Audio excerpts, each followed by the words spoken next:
moment on this conference that I went for in Nairobi, when the South African Minister of Transport stood up in the gathering where there are political parties from all over the world, and he said to me, he said, I want to applaud Liberia because your election was so tight, hotly contested, and President Boakai only defeated President Weah less than 30,000 votes.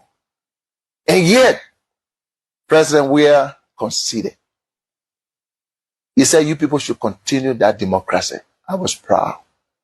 I'm going to say anyway, therefore, President, we have to concede and keep our democracy on the path it is. It's something, of course, I'm proud of, and I'm happy he did that. I will praise him any day for that, because not many Africans can do that. Look, let's stop all these political noise. When people do something good, praise them. He could have stayed in power like other people. Yes, he could have done that. When President Boakai... Well, today is a happy moment, and let me ask the choir to join me just one stanza of the song. You know, I can sing, so the choir will help me. To God be the glory, great things have done.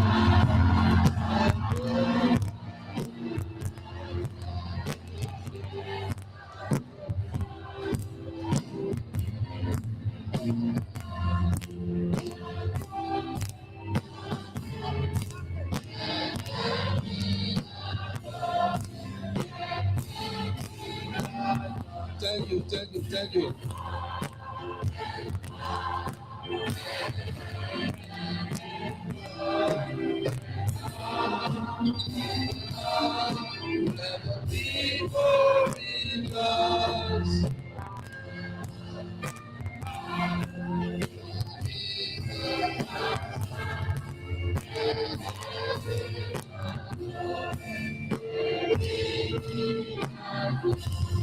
Thank you, thank you, thank you. Have a seat.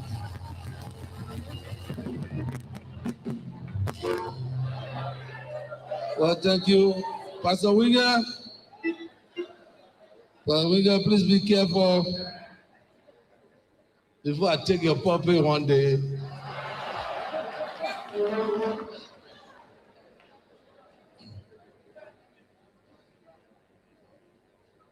Madam VP Joy Howard Taylor, Your Honor, Chief Justice, Honorable Speaker Buffer Chambers, Pro Tempore Abu Chair, the clergy, the pastors, and I want to thank my friends in the international community, our partners. It's been a hectic month, coming from the FOCA, coming from the European Union, and then going to the States. And everything we did was in the interest of the Liberian people. So we must thank God for the great thing he has done. I said to my partner, thank you again. But you see, Liberians, you know, I've been on the pulpit for so many times. And good to be here. If you give me 10,000 speeches and you want me to deliver it, I prefer coming to the altar. Because this is where God listens to who saying the truth or who telling lies.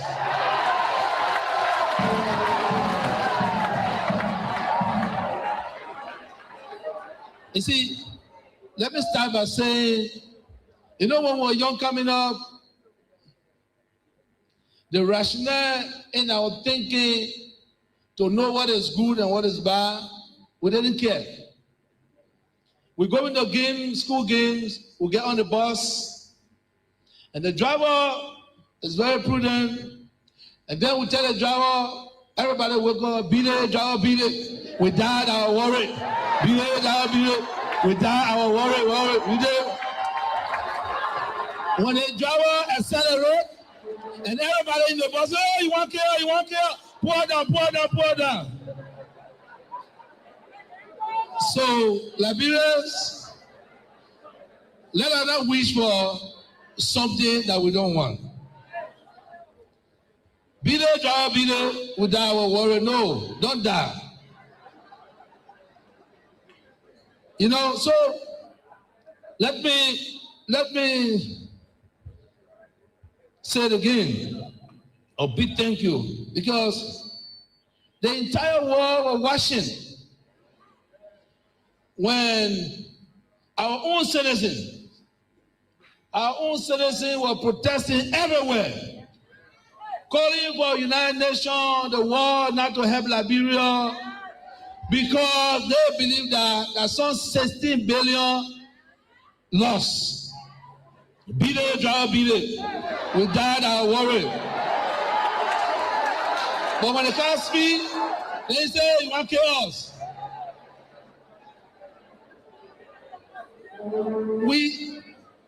We are a country that guided by laws. We have a constitution. You see, in this room, the only person that not supposed to know the constitution than me, because I'm the only person that don't know nothing. All of you are clever. But I can interpret the constitution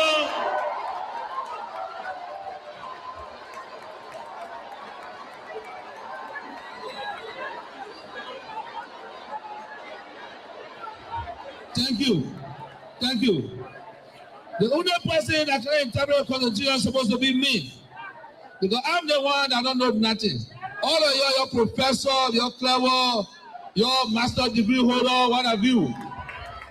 But simple rationale. We have laws in the country. When people ask you to be patient, let the law take a course, that's the time you rebel. And you know, in any rebellious act, there's casualties. Your children are supposed to be leaders of tomorrow. You think jumping in the street are the best way. Oh, we need to change our attitude. One journalist wrote that 9 billion lost. Another one wrote 16 billion lost. Then the government said, okay, let's smoke there, maybe fire there. So let us now ask those people that are responsible what happened. And we told you, relax. We are going to the international community because we don't want to be the judge at the same time.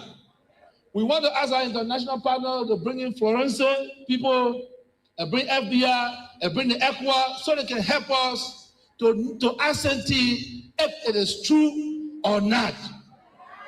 But you get in the street, you calling for international sanction. The government that was in power, that had a right to print money, you don't have to sanction them. That we have not even put allocation to print money. That we don't want for the sanction.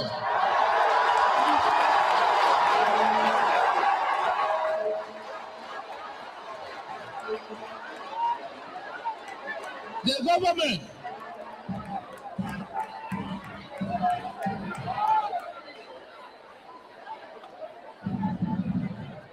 said, thank you.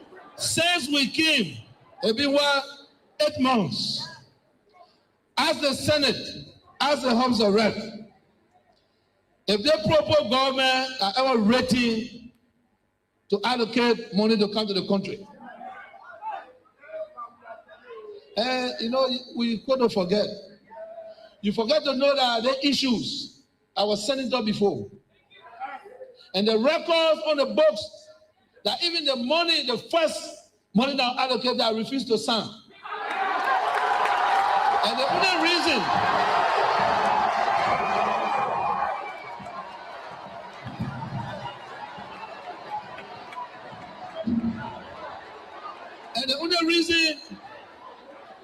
only reason I refused to sign is not because I wanted Liberia to suffer. No. I believe that campaign coming, it was not the right time to print money. You want to move the mutilated money from the market. You want to bring in money. You can use that money until the campaign finish. When new government comes, you can print money. On that basis, I did not sign. The second one, they were looking for a resolution. Some of my colleagues signed. Whether it was legitimate, I don't know, but I did not pen that paper. So, what I'm saying to you, since the issue came out, the best way to do it is in a peaceful manner. It's not to tell people on the street, children got to go to school, people got to go to work, the country got to move, and then we jump in the street and say, our 16 billion loss, we want it. Job money we are, you building your home on 9th Street. When I started building homes there, hello.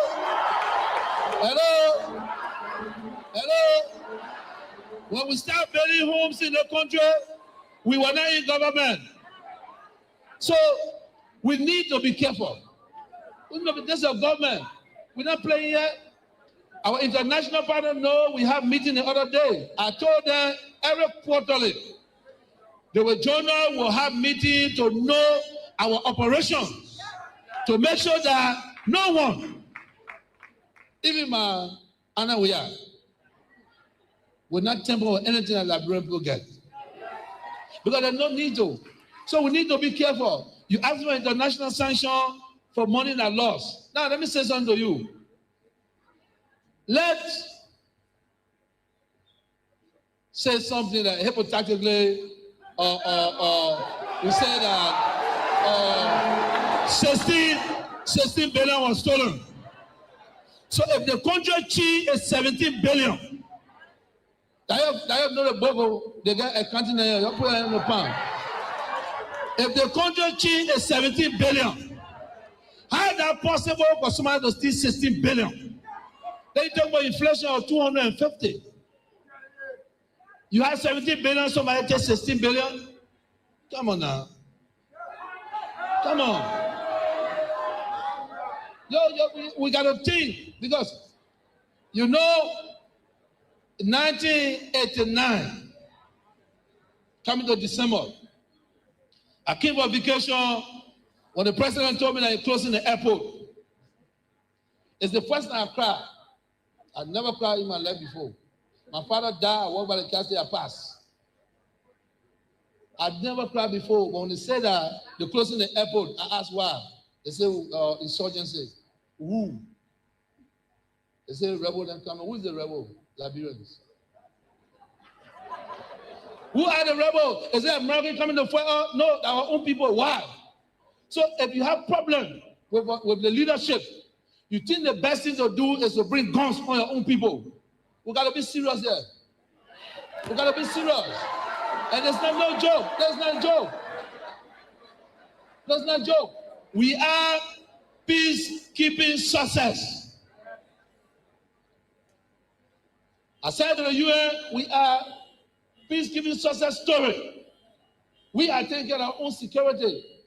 What we can do is to ask our partner to help our logistics so we can make sure that all our borders are secure. We can help to patrol. Because we're fighting global terrorism. And we here joking and we think that it's good. But now, if you look at the video, the same people that said 16 billion loss and the same people in the street running, say they protesting.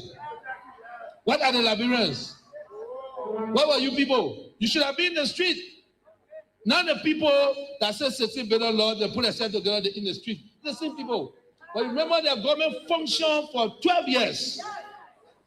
We were opposition. When we got in the street, they were shooting at us. People were dying.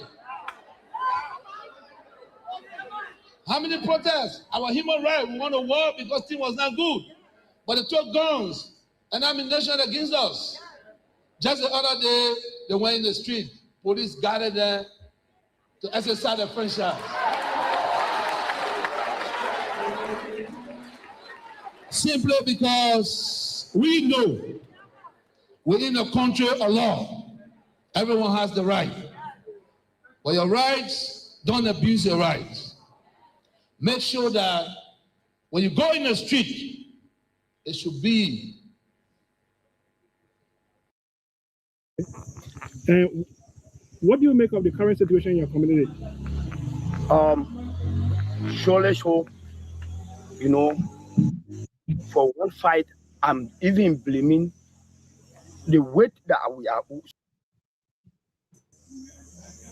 If we talk about national community agreement, there are nobody should live from one place to another to cross with arm. So actually, I'm angry with what happening. And in fact, speaking before you, I'm angry and I also blame the government, Liberia government, not Guinea government, but I blame the Liberia government. Why do you say you blame the Liberia government? Thank you. As far as concerned, starting from the ordinary president, no one have crossed and accused us that here is their land. But whenever we receive our own say, or brother, father, order come, new coming in the recent president accusing us that here is their land, and no step we have seen them taking. For me, I blame the Liberian government, not Guinea government, but I blame the Liberian government. And we have security that with arm, when the people were crossing, they never take any step because of order given to them that whenever the people are crossing, nobody should take step. No one should insult them. No one should sort it with them. And no one should even abuse them or tell you people. And now they're building now in our land. So much as far as I'm concerned, I don't blame or the Guinea government, but I blame our government that they, in fact, that they saw some of us. So for me, what do you mean to show you? selling oil is, as I told you, international community, that no one should live from one country to another country to cross in next country with arm. So what do you want the government to do now? I want government to take steps that the people should leave our land, or either they should tell us that yes, indeed, these people is their land. We the Liberian, we don't have right. We want for these people to really declare, so we can move in the warriness. If we are to or be our Guineans, let the people show the land instead of all damage, because we get from war, we scared of war.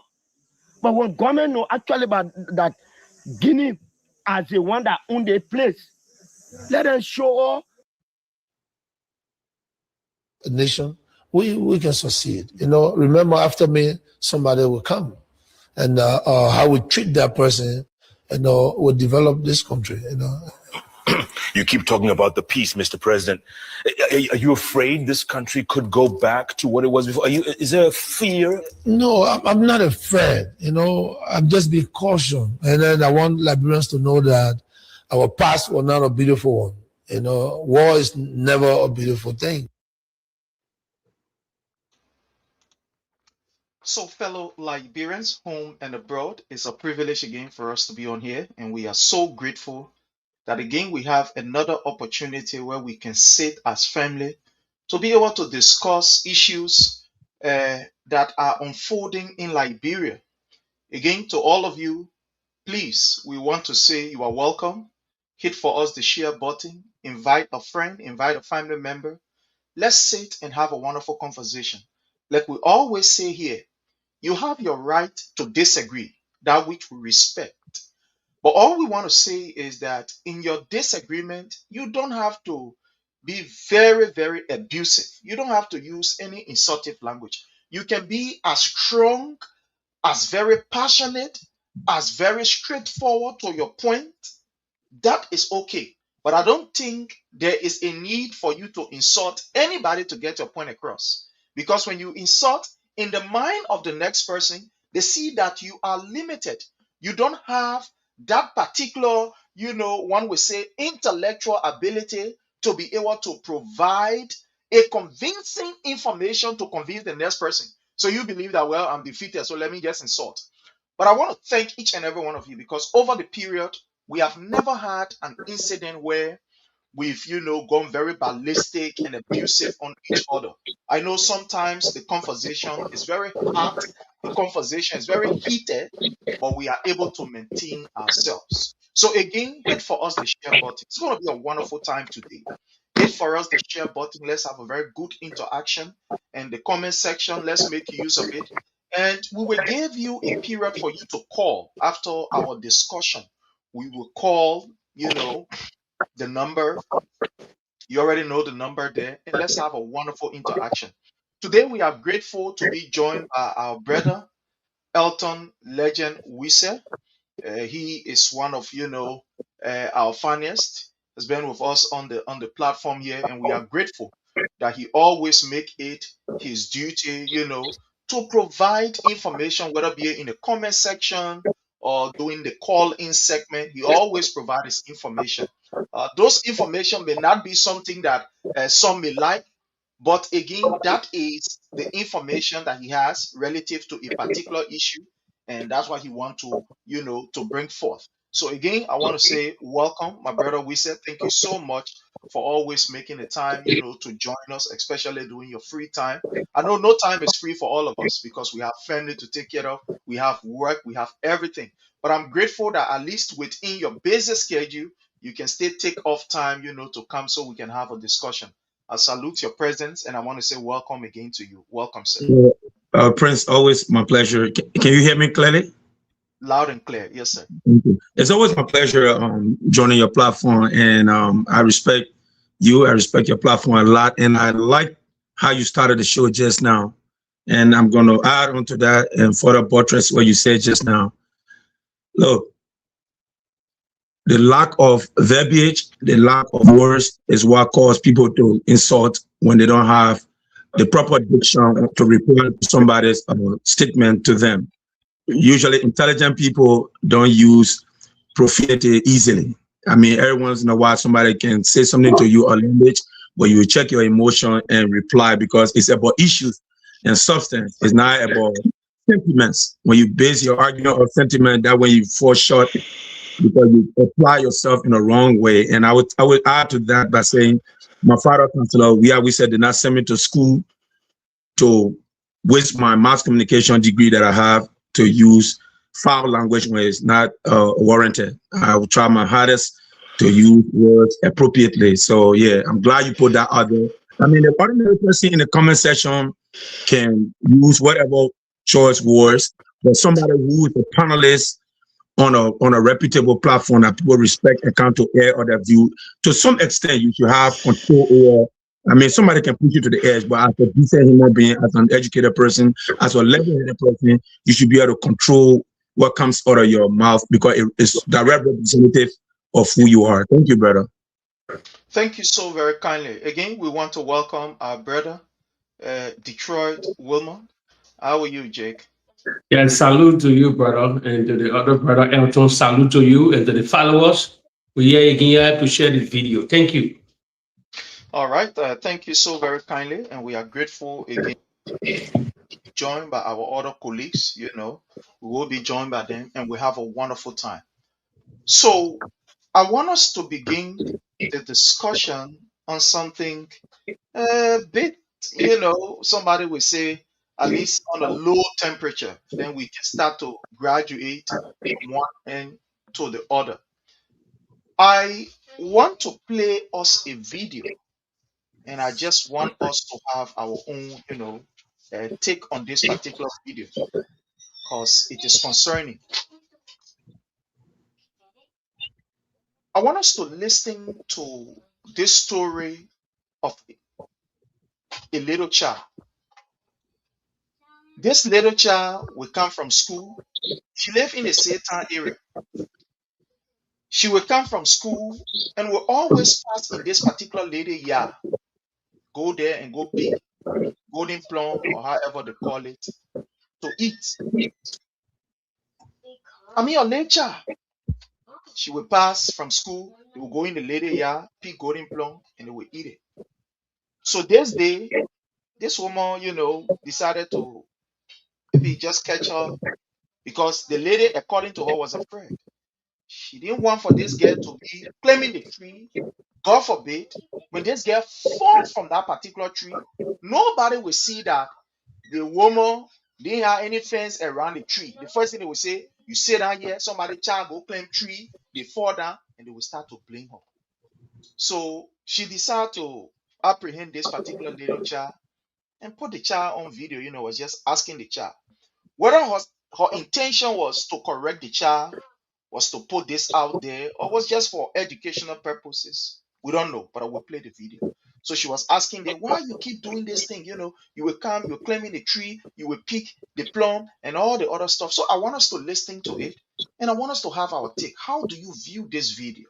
Let me play this here, just a few minutes, and then we can start on this before we get to the main. Somebody will say the cogent issue across everything. Let's listen to this first. You're not doing that? No, because every time you come from school, you're going a tree. That's not red, boy, not even foot. You go, you taking it. Oh, you forcing me? You forcing it? Sorry on me? Your man know about it. Your man know about it. What your man live here? Somebody go call your man there. No. Satan? I know Satan. I know Satan. Let the boy go Satan go call your man. Eh? No, no. The bomb go your hand for it. No. Jenna. Hey, man. Oh, we call it thing on the door. Oh, shut your mouth. Shut your mouth. Wow, we're coming from school. You can go clean the tree. So when you fall off on the tree, what's happening with you? You know that we don't want to go. You know. So I want to stop this right here, and I want us to have just 1 minute 30 seconds each. It is not all the videos, a 10-minute video, but I'm not going to play all because of the time and other issues we have to discuss. But the short of the story is that this lady girl will always not she alone. They'll come from school, climbing the tree, pick the green golden plum to eat it. They will always do that. So this day, the woman caught her and decided to just put it on a video so she can show it and the rest of it. But in my view, what is concerning in this particular video, one, has to do with the safety of the child, the security of the child. Two, for this child to see a golden plum tree as an alternative, to eat after school, it rings bell in my ears. But again, I just want to leave it as it is and allow my brother Wissel to begin with this particular, video. My brother, how do you look at that particular video? What's your own perception? It's a beautiful. I'm glad you played that video. It kind of gave me a reason to retrospect on all those things. I'm sure one way or the other, each and every one of us grew up in Liberia, and we've done exactly that. We've climbed trees in people's yard and picked plum. We, found food at the back of people's home. But I want to add this. That's a very educated video. And let me add this. I was speaking where I lived in the state of Maryland. Say you were riding, hypothetically, you were riding a dirt bike.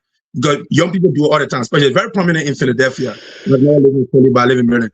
But if you are riding a dirt bike in your neighborhood with a helmet, you can do that.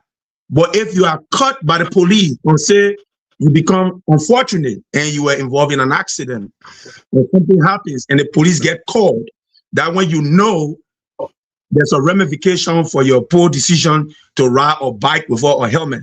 And you can read about the state of Maryland. It's very tough. Especially I live in Montgomery County, Maryland. If you get caught a helmet riding a bike, they're going to really stiff you with something tough, or your payment is going to be very, very, very, very, very sharp. They're going to stiff you very hard. So yeah, there are things that you would do to get away easily, but when you are caught, you have to pay the price. So that's a very costly lesson for each and every one of us. It's okay to do some things, but what happens when you get caught in it, you can pay for it, and it can be costly at times. So I like that video a lot. I'm gonna leave it as a lesson to learn. Thank you so much. Thank you. My brother Jake, what is your own take on that particular video that we just played? For me, it's a little bit sad for me, because the country is tough. To tell you reality, the country is, no matter what, the country is hard. We've been a poor country long time. The country is hard, man. We that grew up we experience these things, but not that kind of age. We never claim tree that kind of age in things then. If you look at the video, she always doing it to that particular, she will come in that particular year, claim the tree for plum or whatsoever. But if you look at the video, when the woman said, go call your mom, blah, blah, blah, she started to cry. It's simply trying to tell you, if you look at it, you got to be extra, but if you look at it, she afraid of mom. She afraid of mom. To now involve her mom.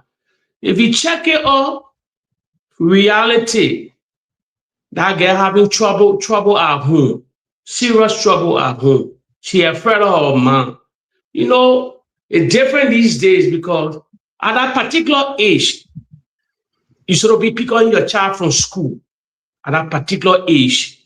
But they will see small children in Liberia will be walking by themselves. Nobody, 4 years old, 5 years old, nobody will pick up them from school. A part of our culture now, yes, a part of our culture is plenty in the country, no matter what. You see small children walking, someone else crossing the road, they're breaking, all kind of things. So a little bit troubling. I mean, that particular girl, she now, the way I want to say that she's suffering at home, man, to find regular food to eat.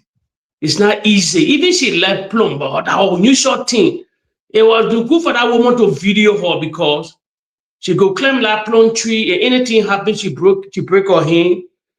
You know how Liberian people would say, oh, that woman, that the people they in the yard because the leg gets small. So she decided to make that video, and I see the video going viral.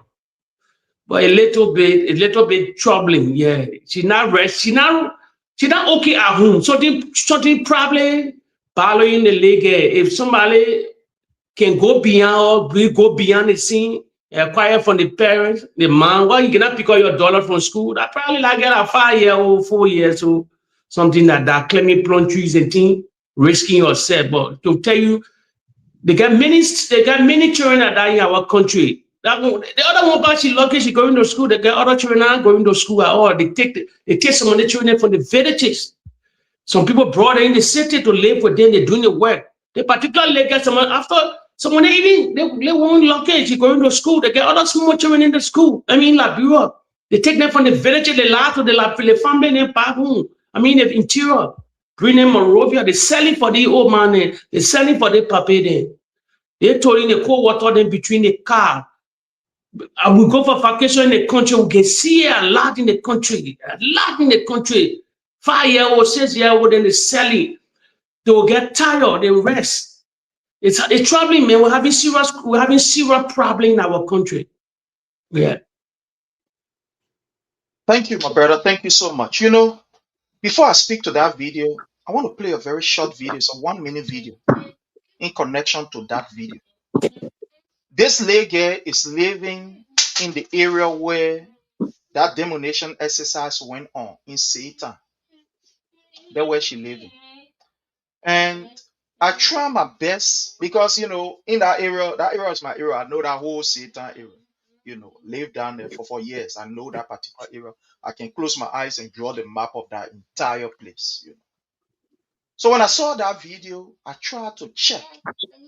And this girl will be in this particular video that I'm about to play. Yeah.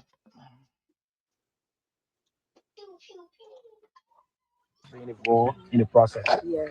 So how do you feel about this whole process as been carried on? I feel bad. Because I'm more than the horses and the girl. When I went on and I'm paid for all to go to school, when I go to school, then they can't.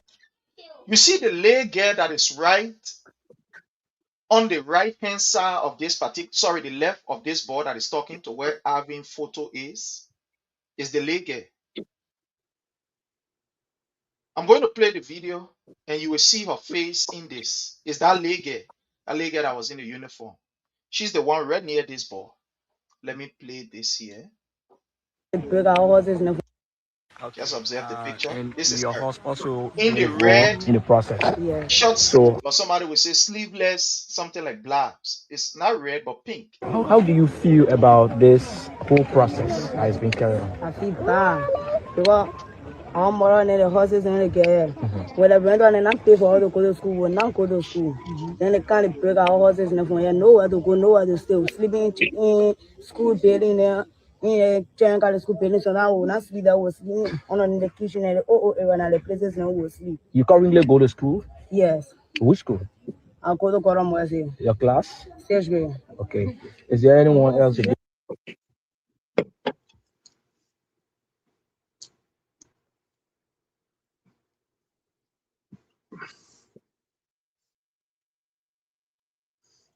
I'm sorry. What I see in this video is systemic failure. That's what I see. It's neglect of the very, somebody would say, the nuclear of the society, which is the family.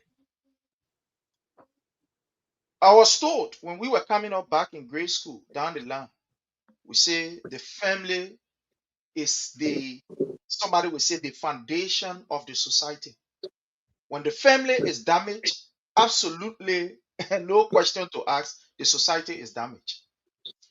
That lady, I don't know, but I saw her she right in the picture there. I will after this video, I will try to do it so people can see it. She was right near that board I was talking. Now it is possible. I don't know if but it is possible that her family home was broken from that particular exercise. And this lady is maybe living somewhere with a family member. I mean, her mother or the entire family, they are squatting somewhere. When this girl go to school, that God of Mercy school is the same school that lady attending. So when she go to school, at the end of the day, you can deduce that she don't even have it to eat. Because I remember when we were coming up, like you said, when we were doing these things, it was not because we're hungry. We're doing it for fun, we're doing it for just appetite. Yes. So we Mm-hmm. all did it. I agree. Definitely, like you said, we all did it. Coming back, I grew up in Lokintown, Nukutown, on the Bushwa Island there. We used to do this thing. We saw it as fun. Sometimes we do it in order for us to take this plum, go sell it, so we can get money to play Mao, or let's say we can sell it for Mao at all. But we wasn't doing it because we were hungry. In fact, before going to school, we are already filled. But in We school, were say, having we have food in school. If you didn't forget it, definitely, we the old school people sure. Even if we don't in have the food, government school, ne? you will always have some kind of live, We are careful. They call it yes, careful a lot of time. you will always have something like 5 or 10 cents, to buy your coming color when you coming, or you buying your grumpy, then eating it, you coming. So when you see us doing those things, we're not doing it because we're hungry.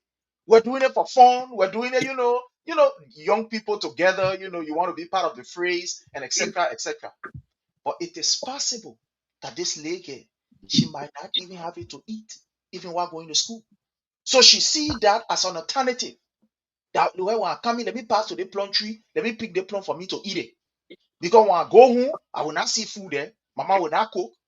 It's possible that this girl, her parents' house was broken down. And the medium that they used to use to hustle and get money, maybe your lay with market and things like that, they have spent all of that money that they will not even be able to provide for her immediately when she comes from school. Because when we were coming up, before you come from school, mama, the food, the chew already done. They chew there. Or you get some kind of thing that you will mush on before you even start playing or start watching DJ for all the other things. But looking at this latest story, that's what we said the last time. Some of these demolition exercises that is going on, you may not see the big people in the street crying, but it will affect these kids, these children. And I just thought to say it, but it's unfortunate. I am trying to reach out.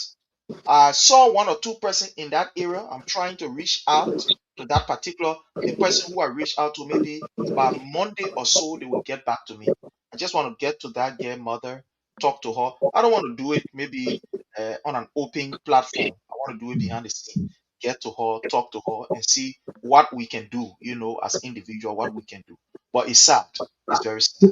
Prince, if you don't mind, give me 30 seconds to say something about that. Yeah, go ahead. Yes, sir. Yeah, Yes, sir. my brother, only in reality, Liberian, we see people with children, you know, staying in such a condition, like the way the people homes were demolished and not enterprise, not share in the people's feeling, because we are all Liberian at the end of the day. I'm a team, though I support this government, but I think the way in which the homes were destroyed and the people were left on their own to fend for themselves, it was wrong. No father like I am will see another person's child struggling and not share in the feeling. As you are talking about a little girl, I'm thinking about my own daughter who is a little bit older than that child. So I put myself in the feeling of that child because I also have a daughter. And I think the government should find a reason to help our people, find shelters for them, and do it in a little proper way. Should the buildings be broken down? Certainly, because the city is clustered up. The amount of people that Monrovia should host is way above the limit because of the war. There are so many people who left their villages, who were living comfortably before the war, left their counties, left the outskirts of Monrovia and moved to Monrovia because they had to seek job opportunities. They have to move closer to other family members who had it to help them. But Liberia, capital Monrovia, is a little overpopulated, and it is not a wrong thing to break homes down, but it should be done appropriately, meaning they should find a way to help the people with shelter. Then they can break those homes down. That way our people don't be exposed, and more so, the children. For instance, if a little girl like that is in a place overnight and that place is not conducive, she could get sexually violated, for lack of a better word to put it, and anything could happen to her. So I empathize with her or any other child out there, and I think it's hard time I use the platform for government to do better. That's what patriotism. Stand with country first before whomever leader that is, because I don't have a party. I'm not a UPist, but I support this president. I just wanted to add that out. Thank you so much. So, Jake, before you come in, I know you want to come in. Before you come in, you remember during the State of the Nation address, President Boakai told us that they had this program, school feeding program in place. But go ahead, sir. Do we talk that thing of their political rhetoric to come to power? Let me say something. Besides demolition, let me tell you, I'll be honest here. You know me, and I'll call it spade or space here. The Liberian men, they abandoned the nucleus family in Liberia. Let me tell you that the reality, we have men, but more men in the Republic of Liberia, they abandoned these beautiful women. So you can see the women struggling with these children. They have multiple women, children all over the place. You know why? Because no job in the country. It's an old age problem. This problem here is an old age problem. Since 179 years old, Liberia, the oldest independent nation. So it's an old age problem. So every man, they abandon that responsibility. They born all over the place because the population high now, the women more than the men. They don't take on responsibility. They lead a responsibility. If you look at if you can go to Monrovia, we can go to Monrovia every year, a other time. You get no straight a high in the country because the men abandon that responsibility because most of them don't have no job and other things there, no way out for them. So it's a hard thing. It's a difficult thing. They don't want, so they abandon the women. So the women have no choice. They're struggling. They're managing themselves with their children. Maybe some of them have 2 to 3 children. They're born at early age. Yeah, so it's difficult for the country. Yeah, it's very difficult for the next generation of Liberians. Yeah, so it's sad. It's sad. And I'm talking about the demolition. The country is tough, highly tough. Thank you so much. We want to move to the next issue that has to do with what is of concern, both nationally, internationally, and to all of us who are patriotic Liberians. It has to do with this issue of the Liberia and, Guinea issue, especially at the Slumber border, the Lofa, the border there between Liberia and Lofa and that of Guinea. From what we are looking at, from all of the reports that we are getting, it seems as if things are not getting better. Sometimes it's difficult to say, but that's the reality. It seems as if this thing is escalating. And from my endpoint, I might be wrong, I think the government is playing politics than being realistic to the people of Liberia. I want to play this video, and I want Liberians for us to watch this video. Are rising after reports that Guinea has begun sending massive reinforcements toward the Liberian border.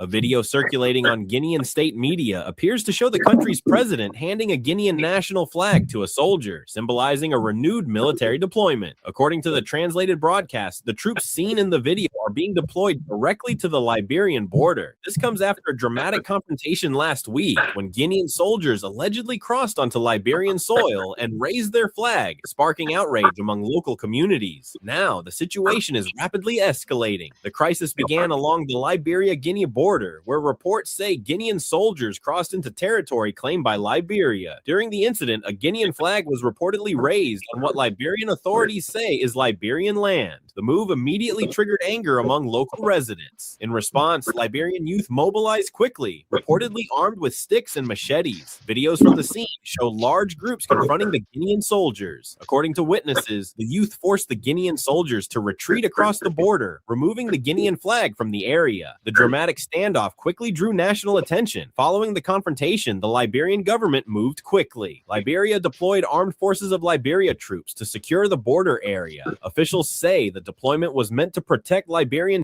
That you did what any patriotic citizen would have done yesterday. In the absence of national security. I want to stop this video right here, and I want us to go into the discussion because these are things that we've seen, we've heard of, we've been following. The President of the Republic gave a 10-minute speech or address to the nation. And in that particular speech, it was unfortunate that nothing substantive, in my view, was actually captured in that State of the Nation address. In my view, it was ambiguous. It lacks basic information, and it left the people in more fear. I want to start from you, my brother Elton. You can take the next 3 minutes. We can ask questions in between. You've been following this issue. What is it that is happening that this government is not telling us? Yesterday, it was the people retreated. Day before yesterday, they crossed over. Now, today, we are seeing videos around of Guinea, mobilizing their soldier to take full charge of that identical border point. Let's hear from you, sir. What do you think, in your view, is happening? Certainly, Prince. Let's just say this with us Liberians who are more so patriotic than placing a political view first. And this is how I'm going to address this issue. Since the war, what is post-war era, Liberia have not had a very strong military force. I think at present, our military, I don't think it exceeds 4,000 or maybe not even close to that member of the Armed Forces of Liberia, AFL. So the most a president can do today would be take a diplomatic approach.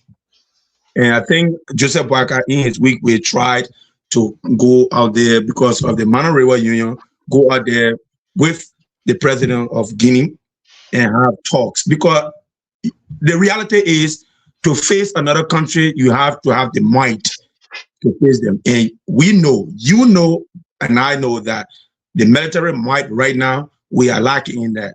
except maybe post-war will be that of the time of the man who waged or insurrection in the country, Charles Taylor, because he was a rebel and he became a president. So maybe he would have used his guerrilla warfare tactics and counter Guinea. But the current army that we have today, you know, and any level-headed Liberian knows that we cannot withstand any country that has the fighting force. And so was it in the last government. If it was President Weah turn, he was just taking the same approach, go to Guinea and try to negotiate for the obvious reason we don't have the military might today.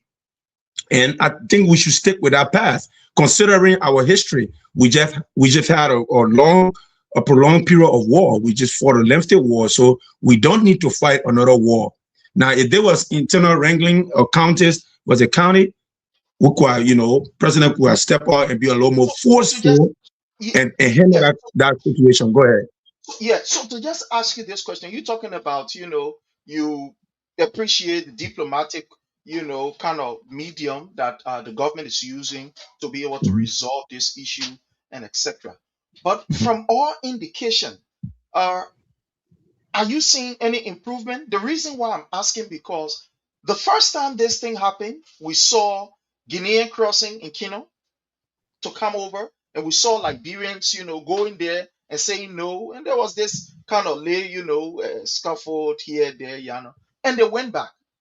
And the next day, we saw President Joseph Newman Boakai going to Guinea, according to him, you know, for a discussion, etc., etc. And immediately he returned, we saw a full deployment of the Guinean military at that particular place. Yesterday, we saw helicopter in the air. So, do you think that this diplomacy is really yielding results? Let me be realistic with the issue. Here's the issue. Considering our might today, I think there is the best option for the take is to maintain diplomacy and try to strengthen our military. Because think about it, usually when somebody speaks first when you in our local parlance, it's because they feel they can beat you or they feel they can withstand your strength.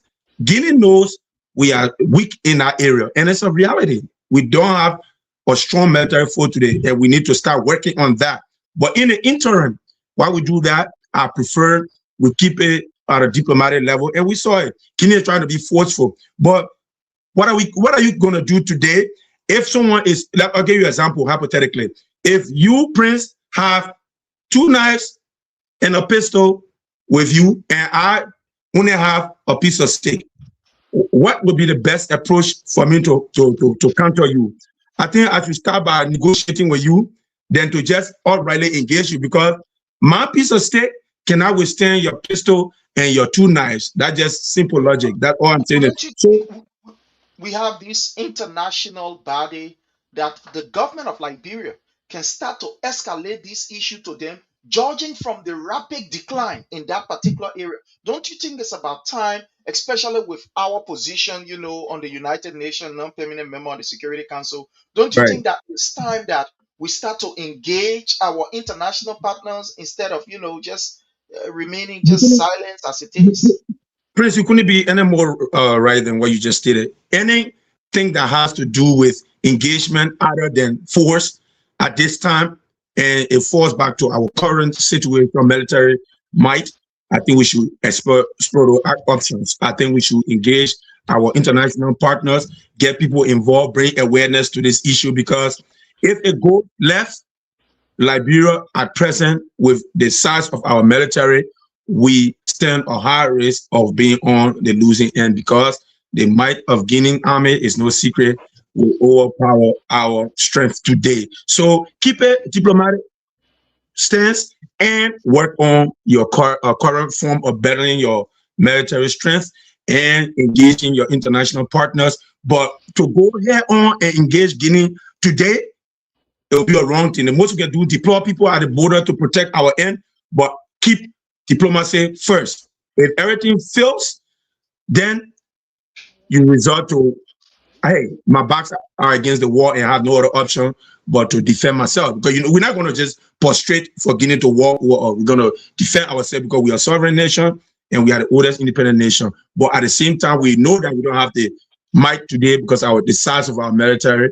So we must remain constructive, and we stand for a prolonged war. We don't need to put war first today. Any level-headed Liberian should not put war first, consider our history and where we are today enjoying relative peace.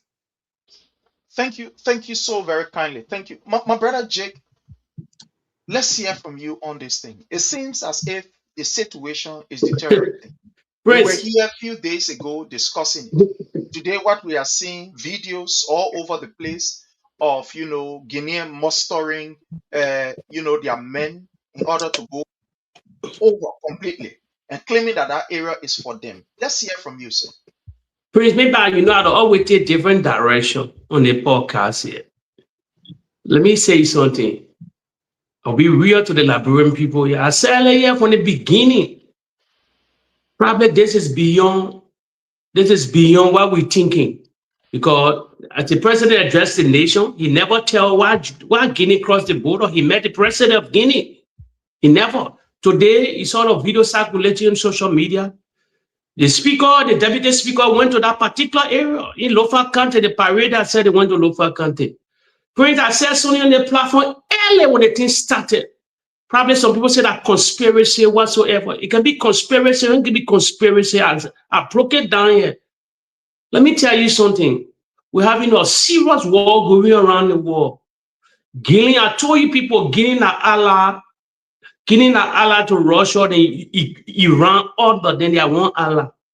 Let me tell you, it can be the Iranian guy heavily investment in Guinea. Anybody can fact check what I'm saying here. It could be Dunya want to wage war on Liberia because we tie with Israel in America. Let me tell you something. That's beyond what we're thinking. I said it on their platform here. I mean, I get the ego out. It's not about sin or water. The sin, that sin, a particular border, the people have been taking sin from that place for many, many years. Some of us even emphasize on it today when you went to that, I know it's a sample of border area. They've been taking most of the property that built in that place, they took it from that sin thing, Guinea to the nearby Guinea to the sin too. I don't know what special mineral the interior minister, the interior affairs minister, money that the seized first equipment. I don't know, but there's probably nothing out of the box. This is beyond. This will be beyond what we're thinking. Do we have some military? Let me tell you something. I live in Europe here. Do we have come from the gendarmerie or the army here? Macron and Donald Trump cannot see eye to eye. They are all in bed. They are friend calling it. France got heavy investment in Iran. I'm talking about geopolitical thing I'm speaking here. I'm not talking about your Liberia thing you're talking here. So if you see China coming attack Taiwan too, you will not be surprised China can attack Taiwan anytime too. Because America attacking Iran, they are all Allah. So someone Guinea pushing their barrier now. You say, oh, but this America attacking you, we get neighbor right near us here. I can do something to attack. Imagine Dumuya parading in the Conakry, hitting flare to the French the Guinea military to go to the border with massive force. What in beyond that we don't know. And you know who the ECOWAS boss? Malabio is the ECOWAS boss. He escorted Joseph Boakai to Conakry. Since then, ECOWAS have never made no statement. ECOWAS is all dead. Let me tell you today, ECOWAS are dead organization. I don't know why they even function inside. ECOWAS and United Nations, they are dead organization. People they're overthrowing all over the continent. Nobody, they don't react. They don't say no. And that's not Vlad, as Liberian people say. So for me, I take it out of the box. Guinea probably doing one position itself as the main in the West African region, the giant West African region. Cote d'Ivoire experience war. Cote d'Ivoire experience war. He did it. Listen to me. He did it to Malabio. He sees Guinea's military also.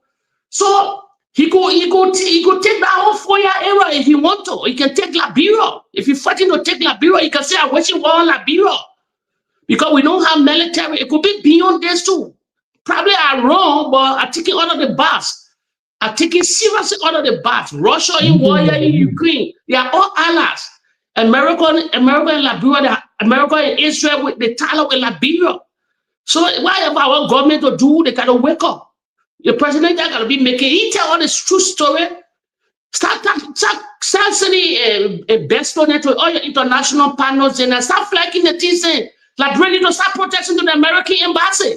All the protests that you should be having on a George we are for awareness. Nothing can be ultimate. So what Guineas, so what day after tomorrow, because say, yeah, that wage war on Liberia, what you will do? So let me ask you a question if I go to my brother Roland, who is on the line with us from Liberia. The last time you remember, or all of us can recall, with this HPX deal, remember these people wanted to use the railway. Yeah, in Conakry also. Yes. They are in Conakry also. Yes. And that was a major issue. You know, for some reason, I don't know, I don't want to go in depth, but I would just say on the surface level, that was a major issue. You know, between Liberia, we saw that was the first kind of, you know, heated exchange we saw between the two countries, where HPS wanted to use that particular area, the railway, and then we have Agdameta saying no, you know, and stuff. We know what happened, you know, between there and the rest of it. Prince, I know you can Prince, like, see where Senator General name. They know they saw Nove, they saw in that unse, they won't be howling. Our allies, our ally. They won't be having different allies there. When these things are happening, they were talking in America under the boss and oh, they brought that woman to get some kind of stupid speech in Liberia who and they're gonna you know the woman what they brought in Liberia to get it. I think our flash speech or the anniversary speech, one of the things there. She started downplaying America, throwing America on your body. We get three greatest allies, as we all know: America, Israel, and Great Britain. Liberian rebel, they came to our having many occasions. You cannot abandon your ally. The greatest two military power on this earth here now, the waging war on Iran. The Israeli military, the RDF, and the American military, two powerful forces. No force on this planet can make it with a force, no matter what you do. So Jake, before we go to our brother Roland, do you think that this is more calculated? Yes. Deeper, yes, that's my thinking. Listen to me. Few years, listen to me. Let me tell you something. Church who are going to China. China got so much investment. All the oil that come from Iran go to China. Nothing. Some more percent of that oil come from Iran. They may destroying the whole the Iranian and Chinese economy. So what? They can be a revenge. Don't be surprised when China waged war on Taiwan to seize that island too. It's a global war order. Teaching around. So what Dumuya want flash is said too, because we are allied to America and Israel. He said, but I got my neighbor right here. Dumuya know the story of Liberia. Let me tell you something. The only thing that blessing Dumuya, let me tell you something today. Because we get all Liberian, majority of the Liberian the country know about especially the old school. Everybody know about we fought a civil war for 14 years. Dumuya was small boy. He knew about the Liberian civil war. He knew about the Liberian civil war. He know about it. But Dumuya won't take advantage now of that situation to the border. The president went there with the Guinea, with the Salvadorian president. But still, he still have a soldier on our sword. It was not flecking nothing. EU not flecking nothing. We own our own. We ain't got no tap people. We get nothing. The administration are not flecking to our ally. Same message to Marco Rubio in the State Department. Like what is going on in our country? So, Prince, it's hard for us. It could be, probably could. For me, it can be a conspiracy. Doing attack us at any time. Thank you so much. Let's go to our brother Roland that have joined us. And this is really serious. And maybe we might call somebody to interpret this video for us before we even, Yeah, Prince, I'll send you a video. Okay, I'll send you that video. I want you to call somebody to interpret that video for us. You hear what I meant to say in that video. Let me tell you. And the Boakai have been reason lying why, to us. yeah, we'll come to you shortly. And the reason why we are really focusing on this, our people But are second afraid. audio please, second audio please beyond. Yeah, I think we just need to mute ourselves. That's all. Yeah, that's why I just need to better. Yeah. So the reason why we're going to focus on this is because it's scary. Our people in Liberia, you know, whether we like it or not, whether we believe it or not, the 14 years of civil unrest is still having a fresh scar on all of us. All of us, whether we were there, we weren't there, this, that, it still have, I mean, a fresh scar. There are some things that you can see that immediate action or that immediate maybe event can just open the memory of what you saw 14 years ago Mhm. when you were Yes. small doing the war. So the thing is still fresh in our people's mind. And we all know what happened. How this, I mean, our neighboring country, to some extent, their soil were compromised to let's say, sponsor, if I should say, if that's not the right word, that's it. But for some, insurgents to leave from some of our neighboring soil, whether they were involved, whether they knew it, whether They they were had the involved, means, Ivory or Coast. etc. I don't know. But we saw people coming from our neighboring countries, I mean, insurgents coming from our neighboring country, invading our borders. Like we saw some in Guinea, we saw people in Ivory Coast. In fact, the TRC report, it tells all about where some of these guys were basing, where they came from, according to them. Now, my brother Roland, this particular issue continued to deteriorate. And from all indication, I feel, I might be wrong, but I think people are playing politics than taking this issue, like somebody would say, taking the bull by the horn to ensure that this issue is resolved. Jake says something.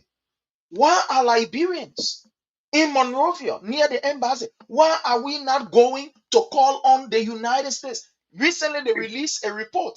There was a report on the US website, on their website. They released a report. So why are we not? Is it that we have not reached to that level yet? Like my brother, Elston say, the government is still doing this issue of diplomacy. And in his mind, that is the best way to start first, the issue of diplomacy. And in my view, I think things are deteriorating. But where you stand, you are in Nimba, very close to Guinea. Let's hear from you, my brother.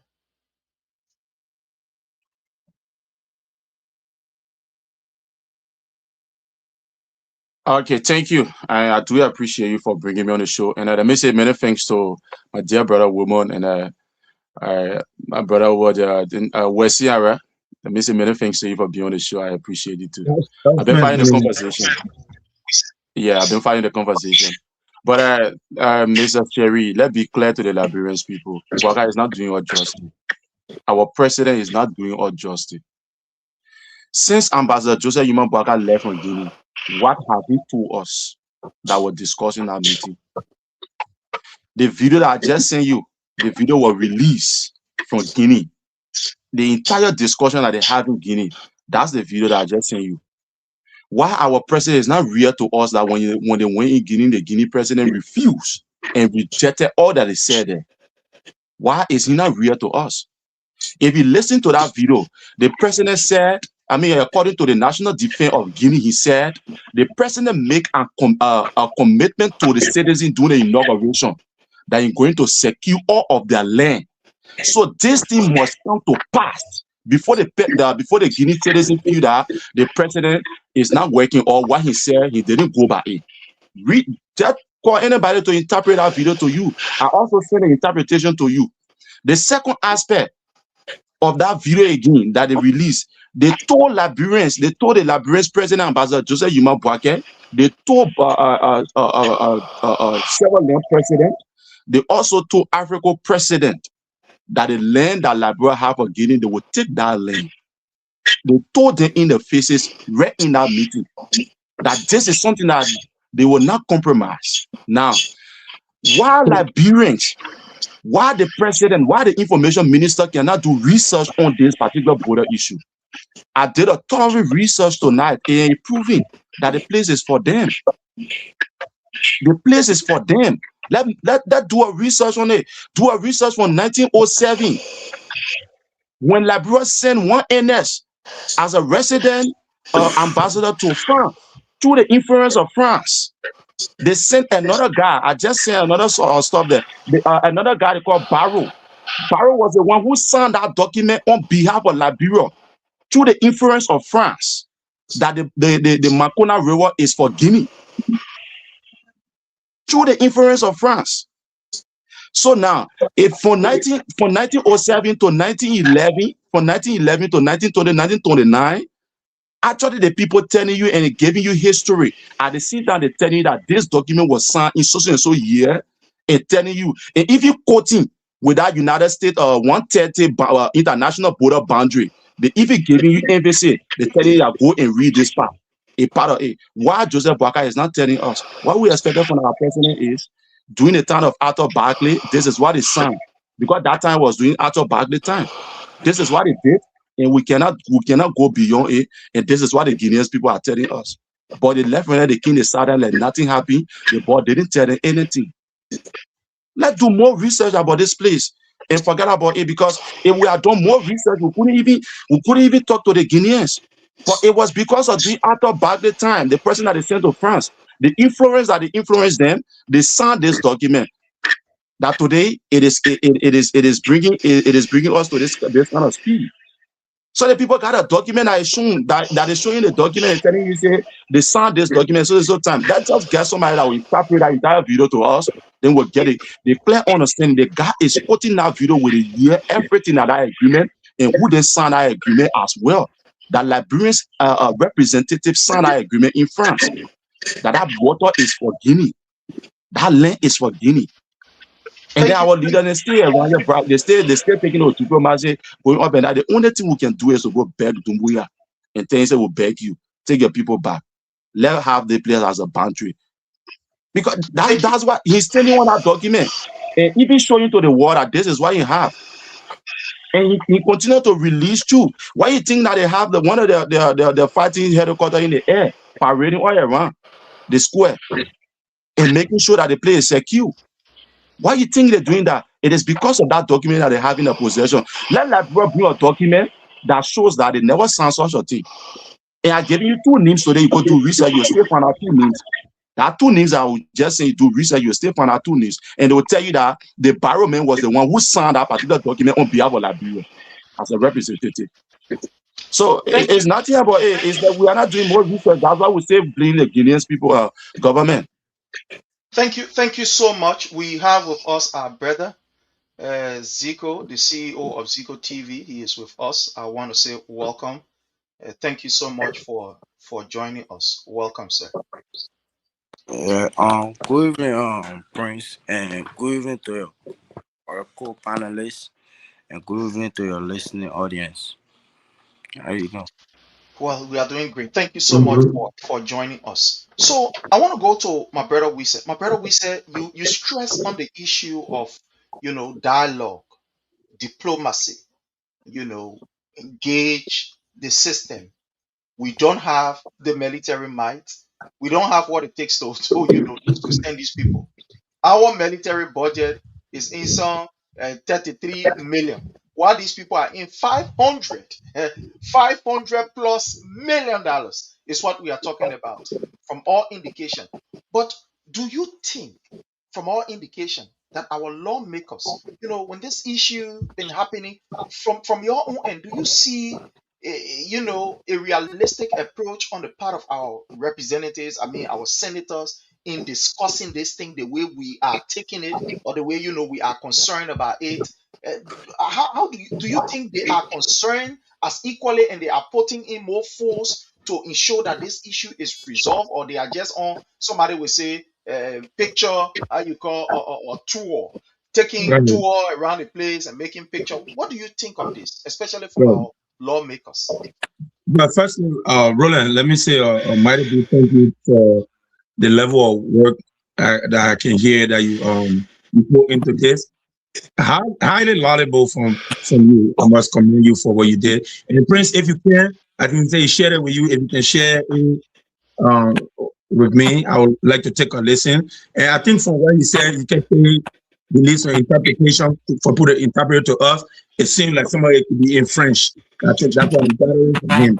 But from the part that he understood, he said something he alluded to is the land seems to be for the Guineans. That's why he want Opu to come forth, President Boakai to come forth, and I'm going to join Roland and say our leaders need to be truthful to us. If you remember, our leaders during the Samuel Doe regime, when the Charles Taylor and the likes were waging the war, when the people were making advances to Monrovia, the people who were in the military and who were at the helm of the military, they kept lying to President Samuel Doe, oh, we are pushing the people back, and this, that, and the third. And the people were advancing on Monrovia. So our leaders need to be more truthful. So President Boakai sat in that meeting, and from what I'm gathering from Roland's explanation, that meeting, Doumbouya made it explicitly clear that he has an intention of reclaiming their land, and he has the military might over Liberia. So we are in a very tough position, to be realistic. So if the land belongs to Guinea, we should now start looking to our international partners. And Jake highlighted that we have England, we have the great United States of America on our side. So we must reach out to them and tell them, listen, we have a land dispute. Just explore any avenue. Send people to the embassy. Tell them we have a land dispute with our neighbors, and it is no secret we do not have the military might, to withstand their force today. So we'll need you all to find an amicable solution. In any case, I think diplomacy first, since Roland already alluded to the land being for Guinea, let's firstly explore the avenue of diplomacy with the help of our international partner. Going straight on into war may not be the best idea today, considering our fundamental. And lastly, we know our strength, and you know your strength. So I think it is only wise that we find a way to remedy this situation, then further let it to escalate. But we will defend our sovereignty, how be it, and we must defend our sovereignty. But I'm glad that you acknowledge that the land belongs to Guinea, and it's yet to be proven. You know, everything is alleged until proven. And I want to retire at that point, Prince. Thank you. So we have a video here that I want us to play, and our brother Zico will come in before we can go to our brother Jake and maybe go around the table before going to our next topic. So I want to play this video for all of us here. C'est la question fondamentale. Il y a eu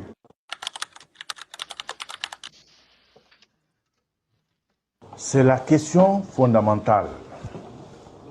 Il y a eu l'incident de Koudaya où les Léonais sont venus réclamer la paternité. Il y a aussi le cas de Kessine, ça c'est au niveau du fleuve Makona, fleuve Mano. Qu'est-ce que le sommet a arrêté comme conclusion? Tout d'abord, le président de la République, son Excellence M. Mamadi Doumbouya, a expliqué clairement à ses pairs de la Sierra Leone et du Liberia de l'intangibilité des frontières issues des accords et des conventions ou traités entre les trois nations.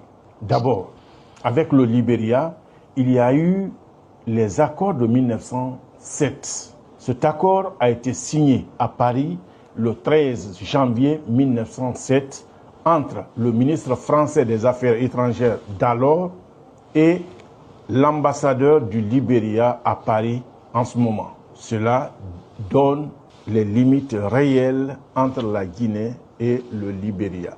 Et le président de la République a dit que ces accords-là, jusqu'à date, ne sont pas encore changés, donc l'intangibilité de ces frontières doit être respectée. Avec la Sierra Leone, le général Mamadi Doumbouya a rappelé le processus de bornage entre la Sierra Leone et la Guinée. Pour la petite histoire, cela a commencé en 1892 pour se terminer en 1912. Et ce processus de bornage a été signé entre l'Angleterre et la France qui colonisait en ce moment la Guinée.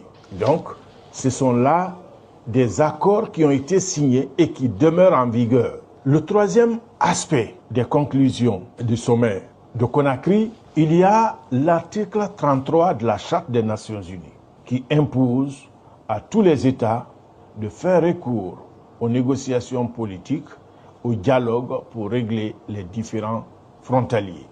Alors, Qu'est-ce que les chefs d'État libériens et léonais ont dit à la suite de cette intervention du président guinéen? D'abord, ils ont reconnu et salué le sacrifice ultime consenti par la Guinée, consenti par le peuple de Guinée et son armée pour faire face aux préoccupations historiques de la Sierra Leone et du Liberia. Plusieurs fois, la Guinée est intervenue en Sierra Leone. Plusieurs fois, la Guinée est intervenue au Liberia et au prix du sang de ses fils. Ils ont reconnu et ils ont rendu un hommage mérité aux dirigeants guinéens, au peuple et à l'armée guinéenne. Deuxièmement, les chefs d'État libériens et léonais ont reconnu l'intangibilité de ces frontières héritées des différents accords. Qu'est-ce à dire? Qu'ils sont d'accord par rapport à ce qui a été fait avant 1907 avec le Liberia, avec la Sierra Leone de 1882 à 1912. Donc, ils s'alignent derrière les conclusions de ces accords. Voilà la quintessence de cette rencontre. Donc, il n'y a plus d'équivoque. Ils le reconnaissent. La Sierra Leone reconnaît, le Liberia reconnaît que les domaines qui sont venus occuper appartiennent à la Guinée.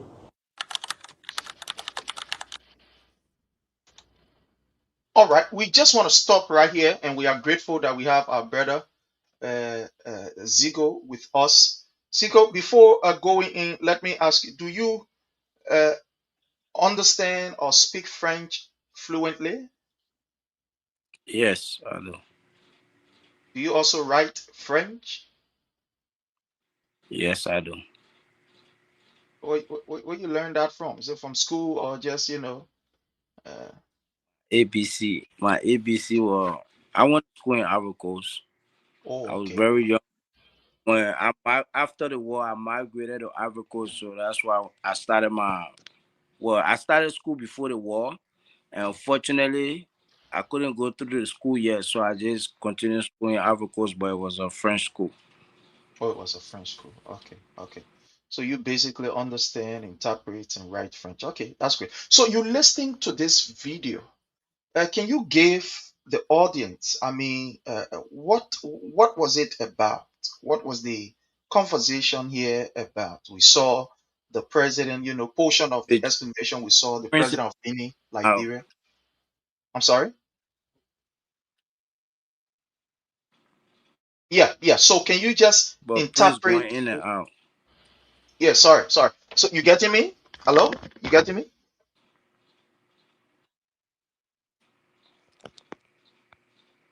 Hello, Zico?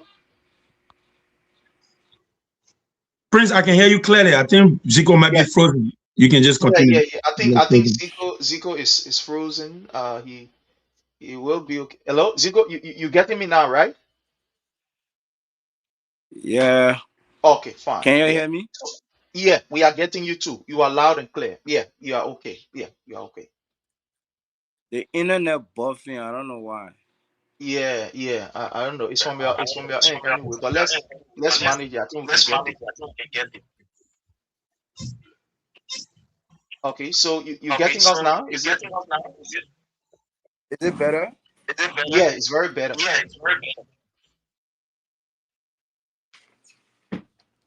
Okay. Yeah, yeah, it's very better. Yeah. So can you just tell us what was the explanation about? We saw that individual showing, a section of the meeting and etc. Just explain to us what was he saying in that identical video? Well, from the beginning, he said the fundamental question, which were Guineans are wondering, Liberians are wondering, Sierra Leoneans are wondering, right? So he said when the Guinean president invited both heads of state, he made it categorically clear to them that there was gonna be um each side should respect the boundaries, the treaties that they signed back in 1907, and that treaty was signed by the Liberian ambassador to France at that time, and the French international minister for the side of France, but they made that agreement with France, and every each nation should respect the boundary. And even though Guinea was once in Liberia and also in Sierra Leone, they understand, but they were there to reclaim their land. And you understand? And in return, both heads of state acknowledge the boundary and respect the mandate and the agreement. And that's why you saw them in that picture standing there.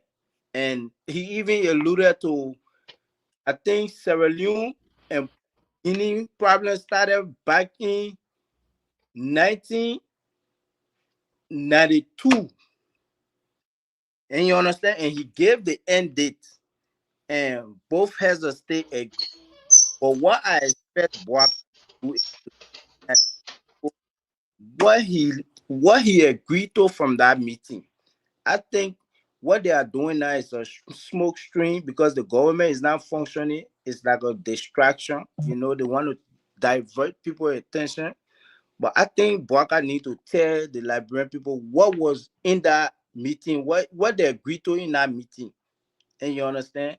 But basically, this is what the meeting was about. And I think the Guineans are doing justice to the Liberian population and also the Sierra Leonean population, because at the end of the day, these government officials are putting the citizen at risk. Because mind you, when the immigration officer then run away, who were down there defending the land, and our hunter then with lawnmower gun, you putting your citizens at risk. And you understand, they're not telling the Liberian people the truth. They need to come up and tell the Liberian people the truth. And you understand? But pretty much that video was pretty clear. I think for me, I got some sense of clarity. I'm not going to be confused and deceiving myself, because at the end of the day, if there's a document that was signed, my people, you'll not stop there, oh, we invite international community to reclaim. Listen, I think this is a clear indication our government officials should learn from. Let us stop signing bogus agreement, start giving our land away to foreigners, because at the end of the day, it will hurt generation to come. And this is what we're facing today. So you'll not face reality. Some minister in who were the president in 1907, you know? It was Arthur Barkley. Arthur Barkley. So this is where our problem came from, and we're dealing with that problem today. So I'll rest there, Prince. But the video is very. Thank I you. don't think on the Liberian government and the Sierra Leonean government. There's videos, there's pictures to prove it. Thank you. Let's go to our brother Jake before we come back. Jake, do you see this as a means of coercing at the time our ambassador in France? Because when you look at this entire stuff, according to the information, there was an official communication that was signed by, at the time, France, that was directly, representing Guinea, and that of our own foreign minister. Sorry, our own, ambassador in France. He will not do anything without the approval or without the acquiescence of the leadership at the time, the Barclay leadership. Do you think that Liberia at the time, you're talking about 1907, we were established way before 1907, 1847. Do you think that we were bullied? Or do you think something happened? Because we all know the regime of Arthur Barkley, we know what happened, I don't want to go there with all this corruption, blah, blah, blah, and stuff like that, and all this slavery thing and all the other stuff. So do you think we can say that we were bullied and there is a need for us to stay impressed on the international community, as our brother Wisa is saying, to intervene in this matter? Let's hear from you, sir.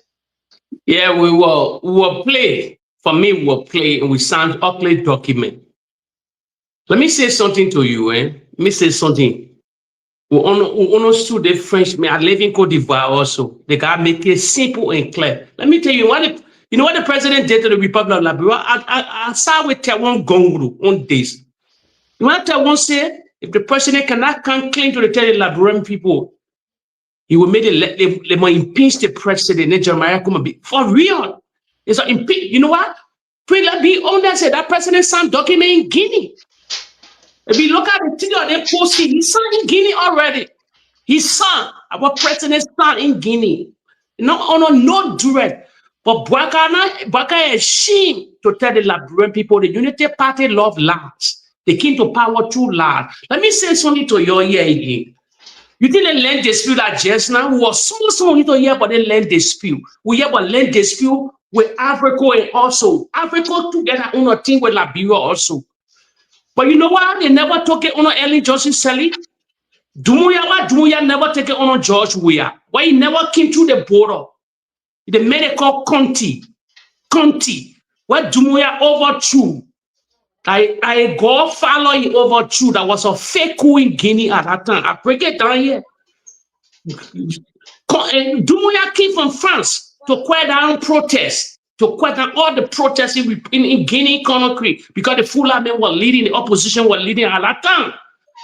And the people were 80 some more years old, like CH or Boakai.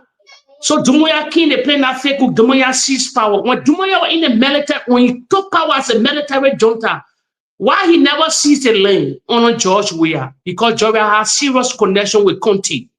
That his godfather is George Weah's godfather was Conti. Macky Sall, they had a relationship. So Dumuya never dared to come and save the land at that time. They never. If you ask George Weah secretly, he'll know about the land dispute. Conti told him, put me on record. Conti told him, but why now he crossed the border to attack? You know what making angry? His brother, Nimane, for the greed. They started money sending it down there, they want to do all kind of things. So Dumuya was ready to take his land, to take the land back. Guinea never took the land on Ellen Johnson Sirleaf 12 good years because the international community were on the ground. And because of respect of President George Weah, Dumuya never took the land. But Dumuya saw with Boakai, and Boakai still lying to the country. So me, I saw with Taiwan Bongo, if the president cannot come clear to the Liberian people that he signed a document in Guinea, he should be impeached. He lying to the country. He be impeached. He didn't go outside Jeremiah could become president and wait for next election. That my father saying here. But he lied to the Liberian people. Let's go to our brother Wisse. On this identical issue. We saw the gallery with photos of President Boakai taking picture with that of Doumbouya. They said the sign or communique and etc. And let me just say this before going. How sad with you that there must be a diplomacy in this particular issue, and the diplomatic channel must take seat, in this matter.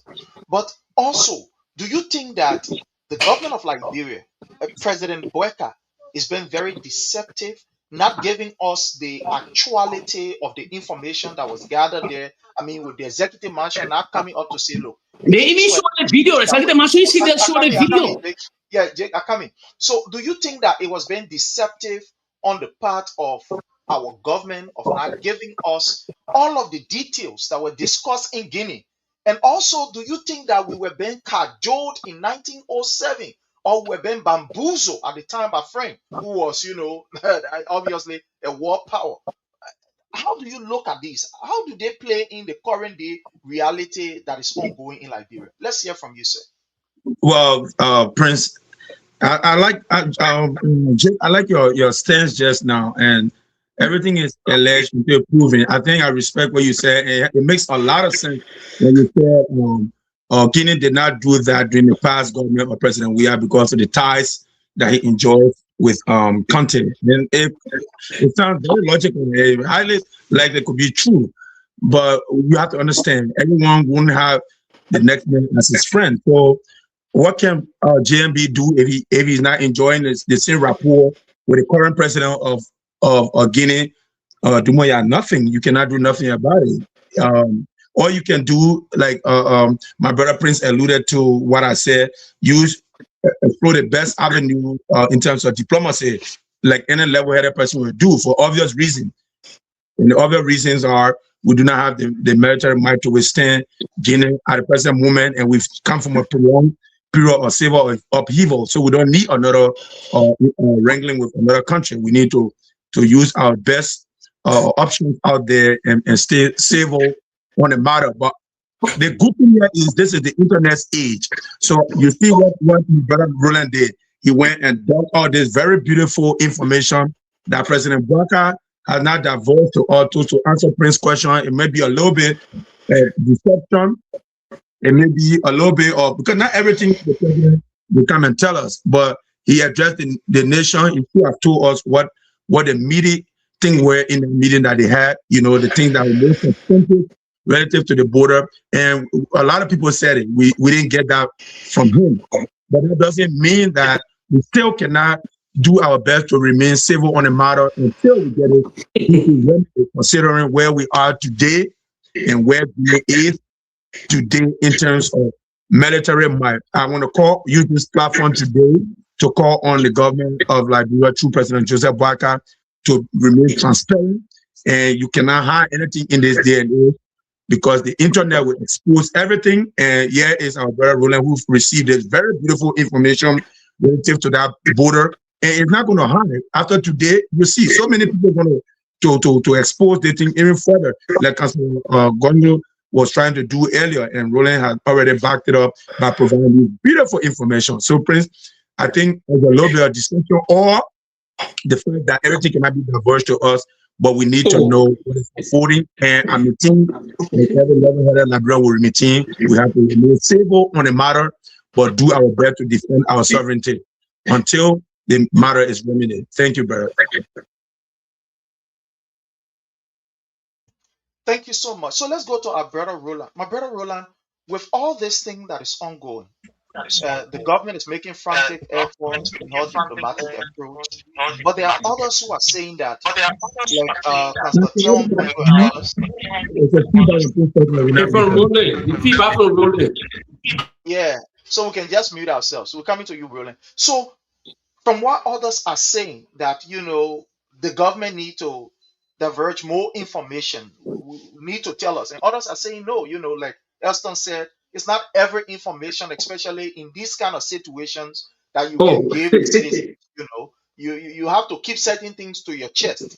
Now, from what you are looking at, you think it is fair or it is unfair? Those Liberians that are saying the government is playing politics with this, based on what we are seeing, the government lacks the temerity, they lack the energy. In fact, Joseph Newman Boakai should not even be there for 1 minute, according to Tiawon Gonglo. We should impeach this man because he is keeping sensitive information. He has, shown to the Liberian people that he lacks the will to be able to protect the Liberian people and the sovereignty.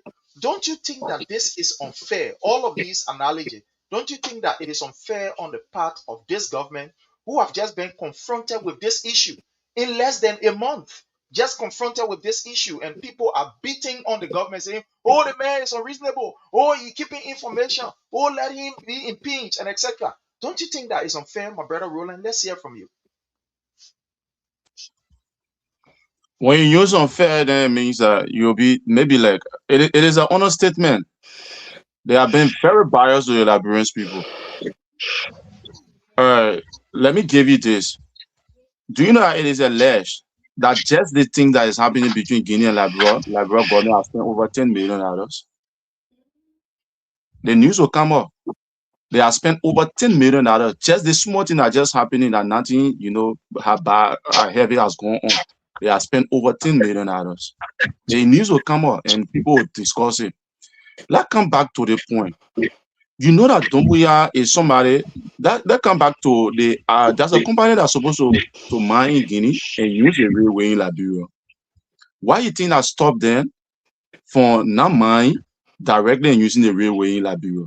When that issue came out, where the House of Representatives were holding and pulling, Doumbouya went to $20 billion loan and built a railway to black Liberia out of the entire picture. That I don't want to share anything like finance with you and so forth.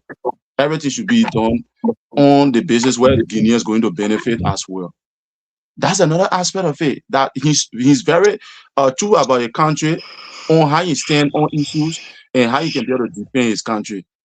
Ambassador Joseph Boakai went and sat down in that meeting, and the National Defense Minister of Guinea clearly told them that particular information.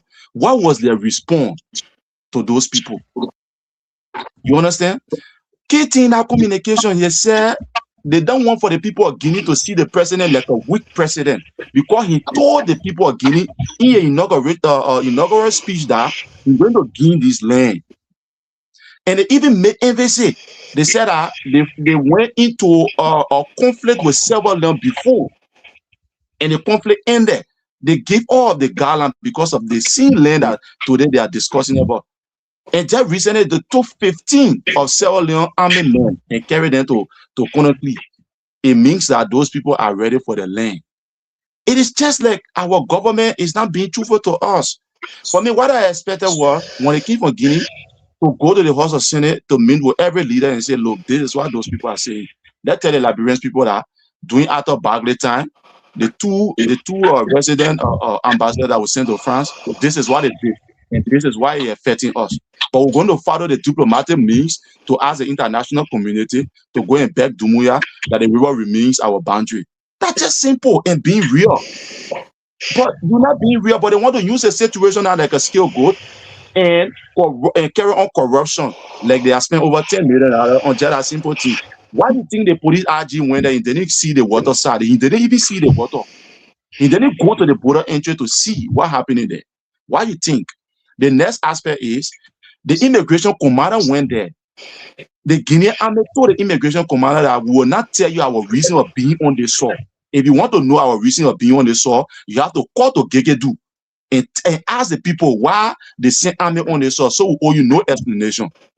In fact, you're dressed back. That's what they told them. And the dressed back, they came way to custom. That custom they are. That where you see the RG went and stopped, the RG stopped to custom. He didn't reach the water side to even talk to even interact with the Guineans. So the little things that they're doing, like a corruption now, that over $10 million that they spend, everybody want to go there. Don't be surprised when you see fire service going there, the scoreboard going there. When you see other people going there, just to be particular, that team over $10 million. Thank you. But he went there. He didn't even see the river. He didn't see the river way out. Let me be real, Mr. Sherry. Watch the video that journalists are putting out and see where they parking that scene. You understand that same money that taken place over there for over a month plus. They are not done using in that place. That people are doing extra mineral money over that river. It was not same money. Thank you so much, my brother Roland. Let's go to our brother Zico. Zico, with all this thing that is ongoing, there is a serious, somebody say, reneging or a kind of lackadaisical attitude on the part of the military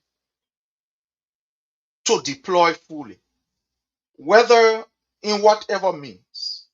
We are seeing that the military is a kind of bit, I don't know if maybe that is the right word to use, but we are seeing the military not really kind of like, getting too much involved. We are seeing the police going there, immigration, where they themselves are expressing frustration to some extent. We're listening to an immigration officer who said, he made his own statement that I won't want to say here. But people are concerned about the absence of the military in this whole thing, and that the police is going there showing of force and what have you. Are you concerned about this, or do you think, like others are saying, the diplomatic channel must stay be absorbed? We must stay be able to exhibit, or be able to exercise every diplomatic means in order to get this issue solved. And it is the right thing to do to send police at that particular area and not for the army to deploy. While others are saying that the army not deploying is bigger. Some are saying that the military is complaining because almost all of the money that is supposed to be going to military today, when you look at the Ministry of Justice, they get budget there for intelligence. You go to how you call the place, Ministry of Information, Cultural Affairs, and Tourism, they get budget for intelligence. You go to Youth and Sport, they get budget for intelligence. All the people there under Joseph Newman Boyka, people are claiming that All of these people have budgets for intelligence. If that money can be given toward the military, that will help with so many things. But let's hear from you. Do you think that this is a willful action on the part of the military to renege, or they don't want to maybe, inflame the situation, and that's the reason why the police is going there? Let's hear from you on this, sir. Yeah, thank you, Prince. And I don't want to disagree with you. We said for saying that we were cajoled in 1907. I don't think we'll be doing this to our own intelligence, because Prince, that local in first century, local we made our local time. What is the difference between these bogus consensus agreement and that of what they signed in 1907? I don't think they were cajoled. That behavior, and when they're doing some of these things, they don't think about the repercussion, or the ripple effects us tomorrow. And I don't want to elude myself to cajole. That the behavior of our is have been the behavior of our politics in the past, is still today. That is the reality. You understand? So I say we're not cajole. Now back to the military issue. Okay, Prince. The military can clearly see on Boakai. On in every nation you go, the military is always peace. Honor Joseph Boakai, the national police of the military. The police got all the military police men get post military. Seeing it, we have seen confrontation that of the military. So I just think military people and they got their own code of conduct. They understand the issue. Once they go, it will become war between, or it may start a different thing. People that are going there, all like as a politician, to a point he's making a step low, and he not realize, because at the end of the day, what did he go do there? Like I hear him rolling, they have on what thing?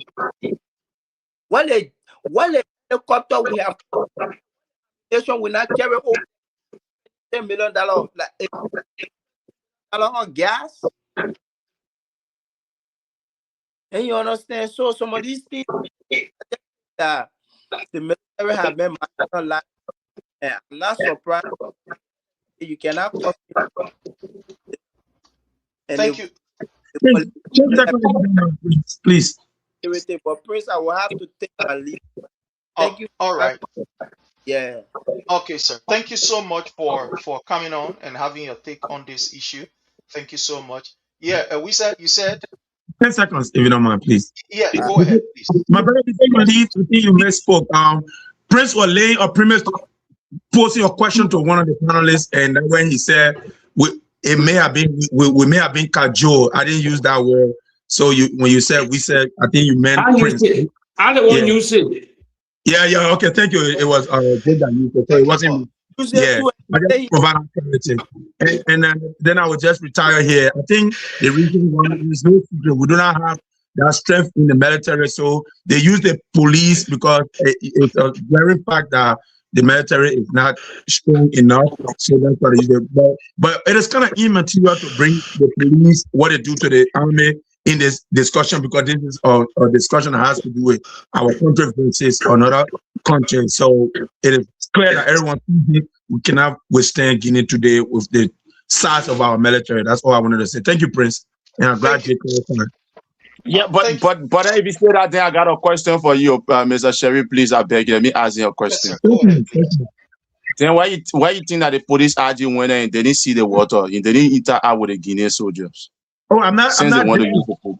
Oh no, I'm not disagreeing with you. I'm agreeing with you. Everything we all saying here that what our police go to this place, and don't forget there is something that what is it? Military police. The army is not strong, so the police at some point they're going to step up. But I'm not disagreeing with you when you said they didn't see what they were there for. I agree with you wholeheartedly. I'm just saying I was not the one that made the statement. It was Jake who just clarified that he made a statement that was so I had to provide that clarity. And I thought the army and the police in Liberia, making how the police may treat the army today, it is kind of immature, meaning it's not as relevant to what we're discussing about a serious force like another country. I just had to Thank you. clear that out. Yeah, I agree Thank you with so you. much. So Yeah, on Mr. Sherry, yes, sir. Sherry, the people they already drew the boundary. They told Liberians army, they told all the joint security to come right back to custom. None of them should go to the water side. That's why you see the RG when they stop highway in Tehran, he came back because of that that report that they gave him. He went and met the crew on ground. They told him, say, look, the man said nobody should go to that water side. Everybody should stop right here. The RG And then went go down back. there to take money, man. That money grabbing he went to do. Thank you. There Yeah, I is agree this with you. issue that is becoming very, very serious in Liberia.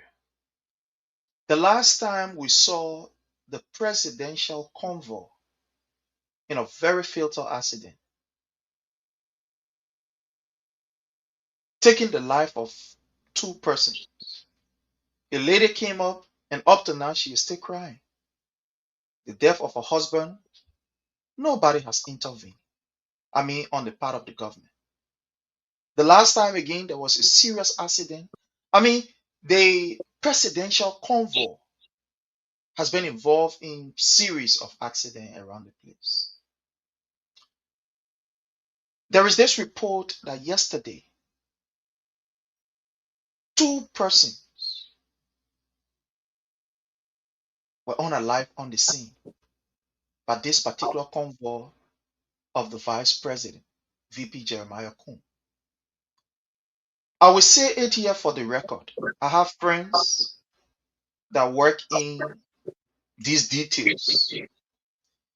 And some of the people that I spoke to are concerned with the way these guys handle these vehicles. I was speaking to a friend of mine. He said, Prince, he said, I have been here for almost about 32 years as a butler in the EPS, driving people. He said, but there is something that I've observed from our brothers who recently took over.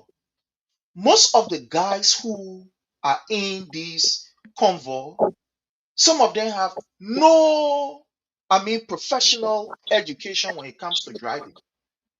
They jump in the car and say, oh yeah, the man's a driver, the man can drive and stuff like that.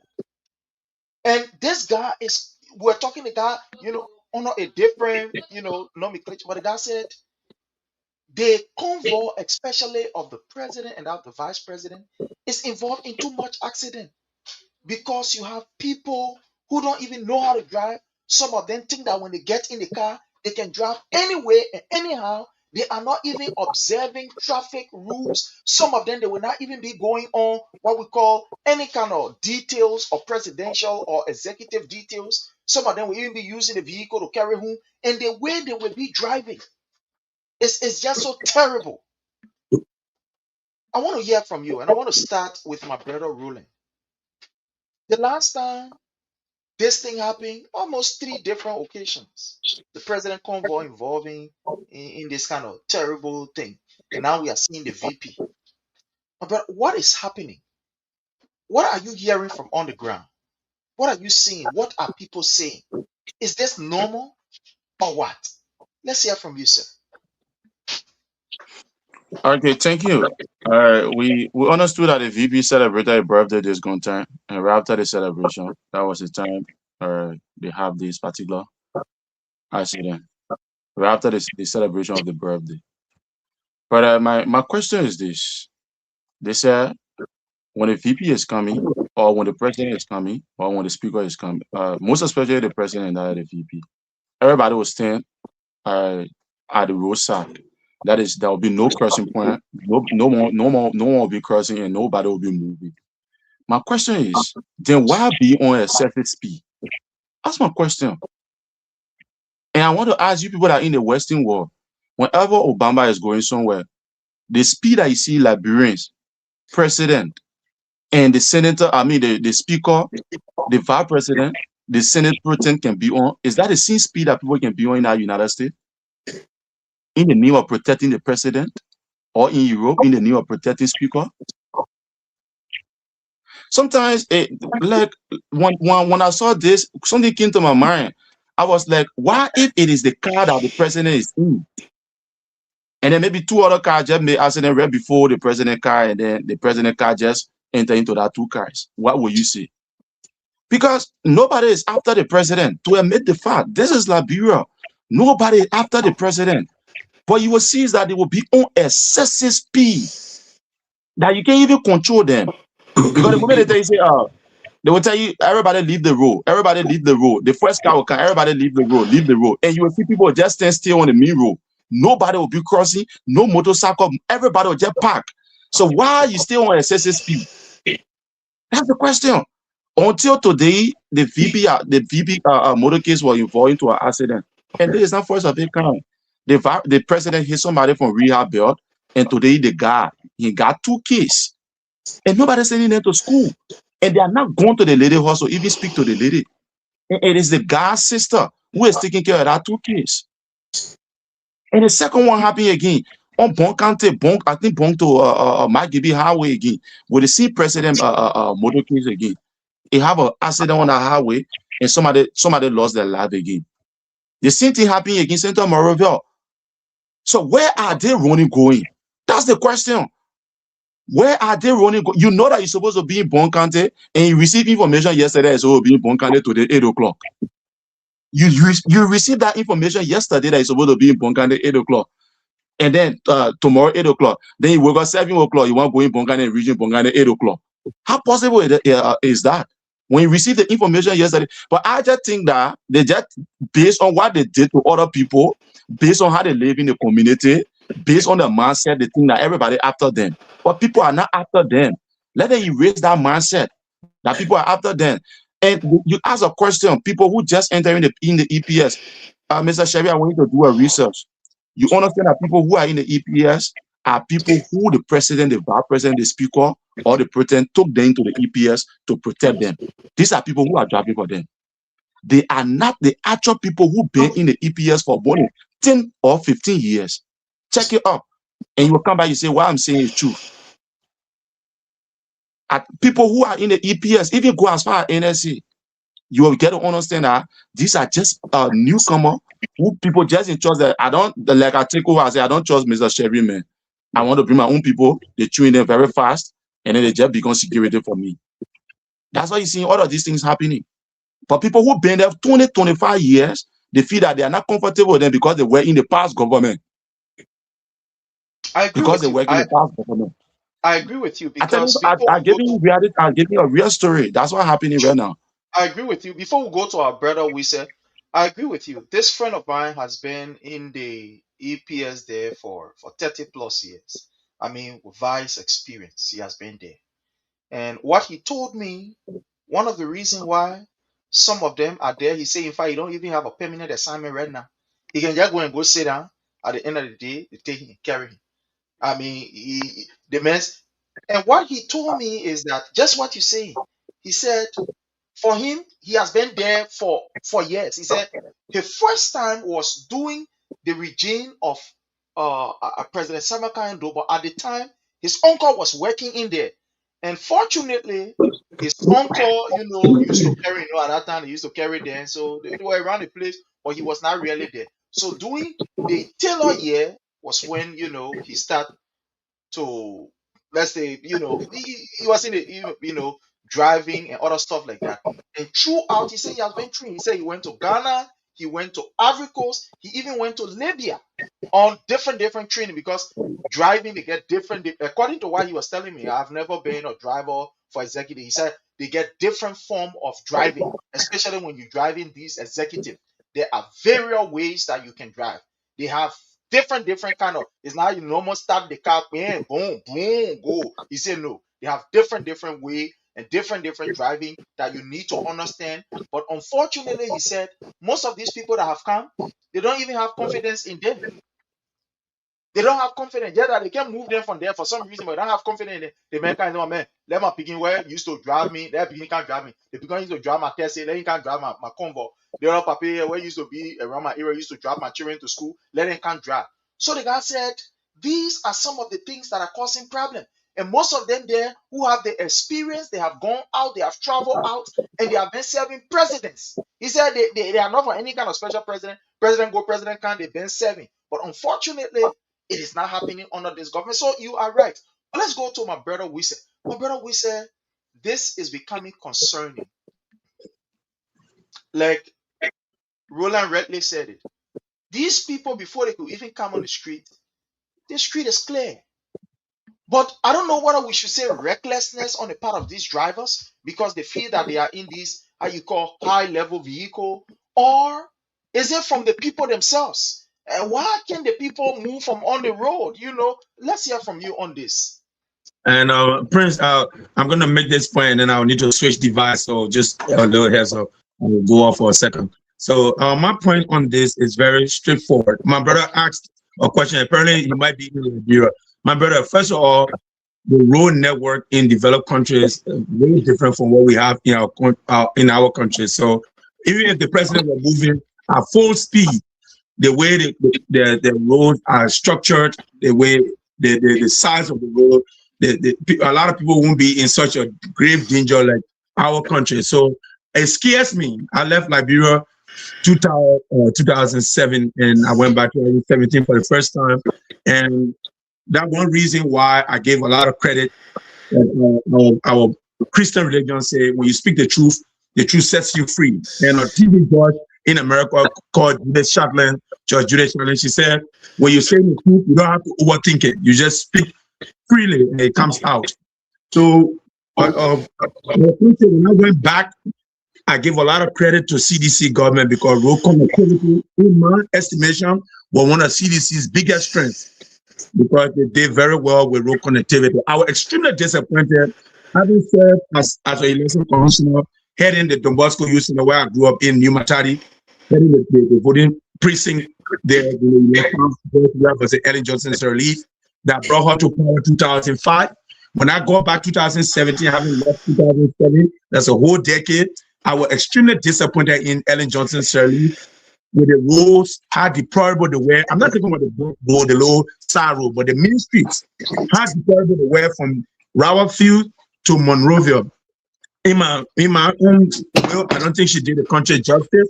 I think she failed because the roads were extremely bad, considering she was well supported. She was a female president. We had come out of a prolonged war. So the funding went to her into extremely educated and respected by the entire world, being an economist and a very learned woman. So she received a lot of support, but I think she underperformed greatly, Ellen Johnson. And I always like to make that point. So because of that, I respect the CDC government. In my compared view, is one of the biggest strengths, how they deal well with the roads in our country. It's sad. I think a lot more people could be killed, but God is always on our side. That's why the human casualty rate is very low in our country. When people drive on opposite side of the street, you will not find that in a developed country like the United States. Like, a lot of people don't know that. I would like to add that in a country like America, the only convoy that wait for the president or the president waits for to go through is the ambulance. Every other convoy or car wait when the ambulance is going. But you see countries that are doing, even if an ambulance were moving, some kind of representative or some kind of person will try to bulldoze or force it. And everyone drives around in a blow for serving. I do not understand the logic of that. It confuses me coming from a structured country like the United States and our country. I mean, so many things that could go wrong. God just be on our side. when things happen, because I want to side with the family and I want to apologize for these mishaps, and I want to send my condolences to all the people who've lost their life foolishly because of how people drive in authority in Liberia. It is sad. Everyone takes authority in their hand. This is an age-old problem. It has nothing to do with this government or this president. It has to do with from what they sent here was a pup from day one till now. I hope we do better, and our country will continue to minimize how people die foolishly for any kind of reckless accident. Thank you, Prince. I'll be back in a second. Let me swap device. Thank you. So before we go to our brother Jake, there is something here I want to highlight why our brother changed his gadget to come back on. He talked about the issue of roles. And this is something you cannot underestimate. The first thing our people need to understand is that we do not have the kind of road network that is needed for some of these useless, foolish, and very reckless excessive speed. You don't even have it. There are roads that are not even, somebody will say, the necessary signal are not even on them. All of these traffic gators, they are not there. You entering curve, you there on your own, you going there on your own. They don't even, you will not see no sign to tell you this is a curve. This is, like for example, here, every area that you pass, there is some kind of marking that will tell you they place here, students here, they place here, children playing here, they place here, that how you call or people with disability. The roads are all laid out. But it's unfortunate that even the little roads that we have there, in Liberia, the little road that we have, unfortunately, that particular road is not maintained and is small. And these people want to use the road as if they are on a 10-lane road. And this is what baffles me. They want to use the road like they are in any advanced country and using an advanced road. You can't tell me that the vice president is going to an area that he will just jump on and say, okay, 35 minutes and let's drive. And some of the driving that these people do are very reckless. Very, very reckless. But my brother, we said, Jake, let's hear from you on this issue of all of these accidents, especially by the executive. Let's hear from you, sir. Prince, let me say something. I thank God Georgia get a unity party people change. I'm happy to get a change for the Liberian people to see. And I will call that party chairman, the Reverend Tappe, when we went to South Africa. We have always relayed this video. Every time we have played, it's an intro here that they was surprised with 17,000 vote George where they see Reverend Tappe say 2029 the election should flow, nobody should interfere. Who win, they win, according to Reverend Tappe, because George Weah of Peace and Transfer Power. I see how they're working. I pray it will happen. But let me say something. You know what battling the Unity Party?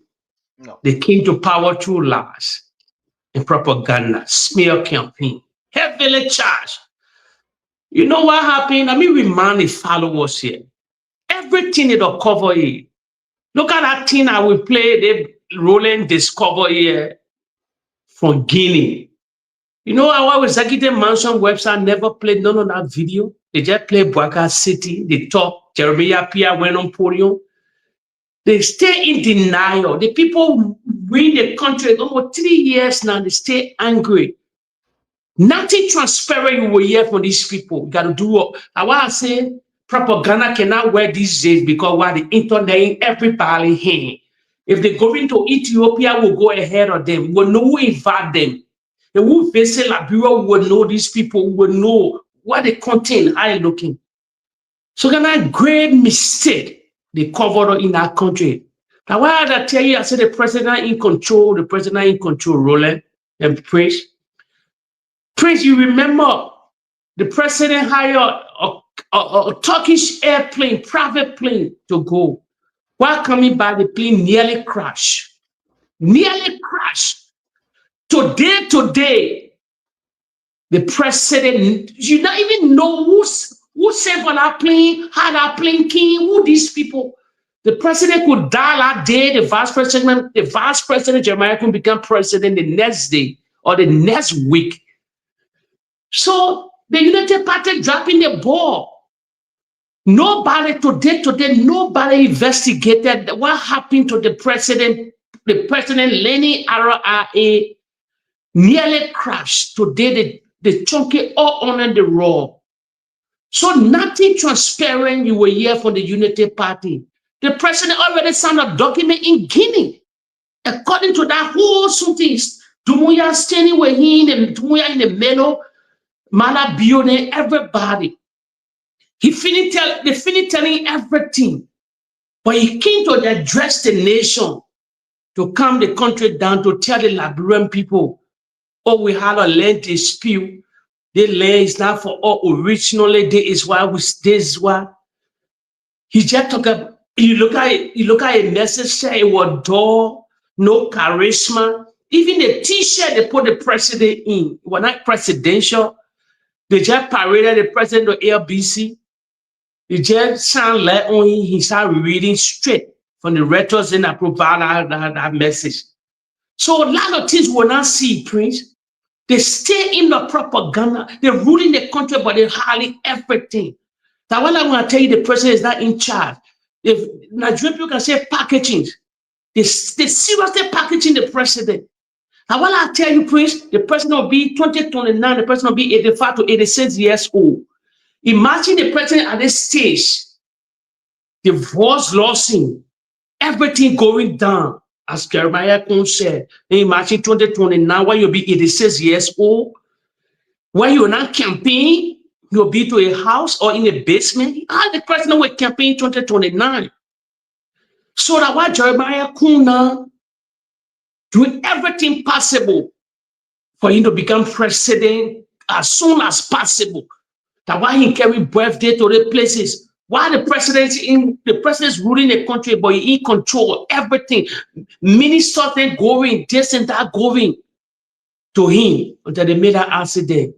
Pre-accident part are serious in our country. That's something we need to address. Besides presidential comfort, I guess serious statistics on accident in the country. That one of the mass killing on the Republic of Liberia. Please, I break it down here many times. Over 30,000 people die to car accident every year, every corner of that country. Over 30,000 are facts die to car accident. Imagine in 10 years' time that people that number that will is a number that we lost in the Liberian civil war will be more than the number that we lost. But everybody putting the T on the roll. People don't drive in the country. The whole country, keke driver, back rider, everybody. The amount of accident that can happen in the Republic of Liberia is so scary. We don't address these things. Then you're talking about convoy and running with speed.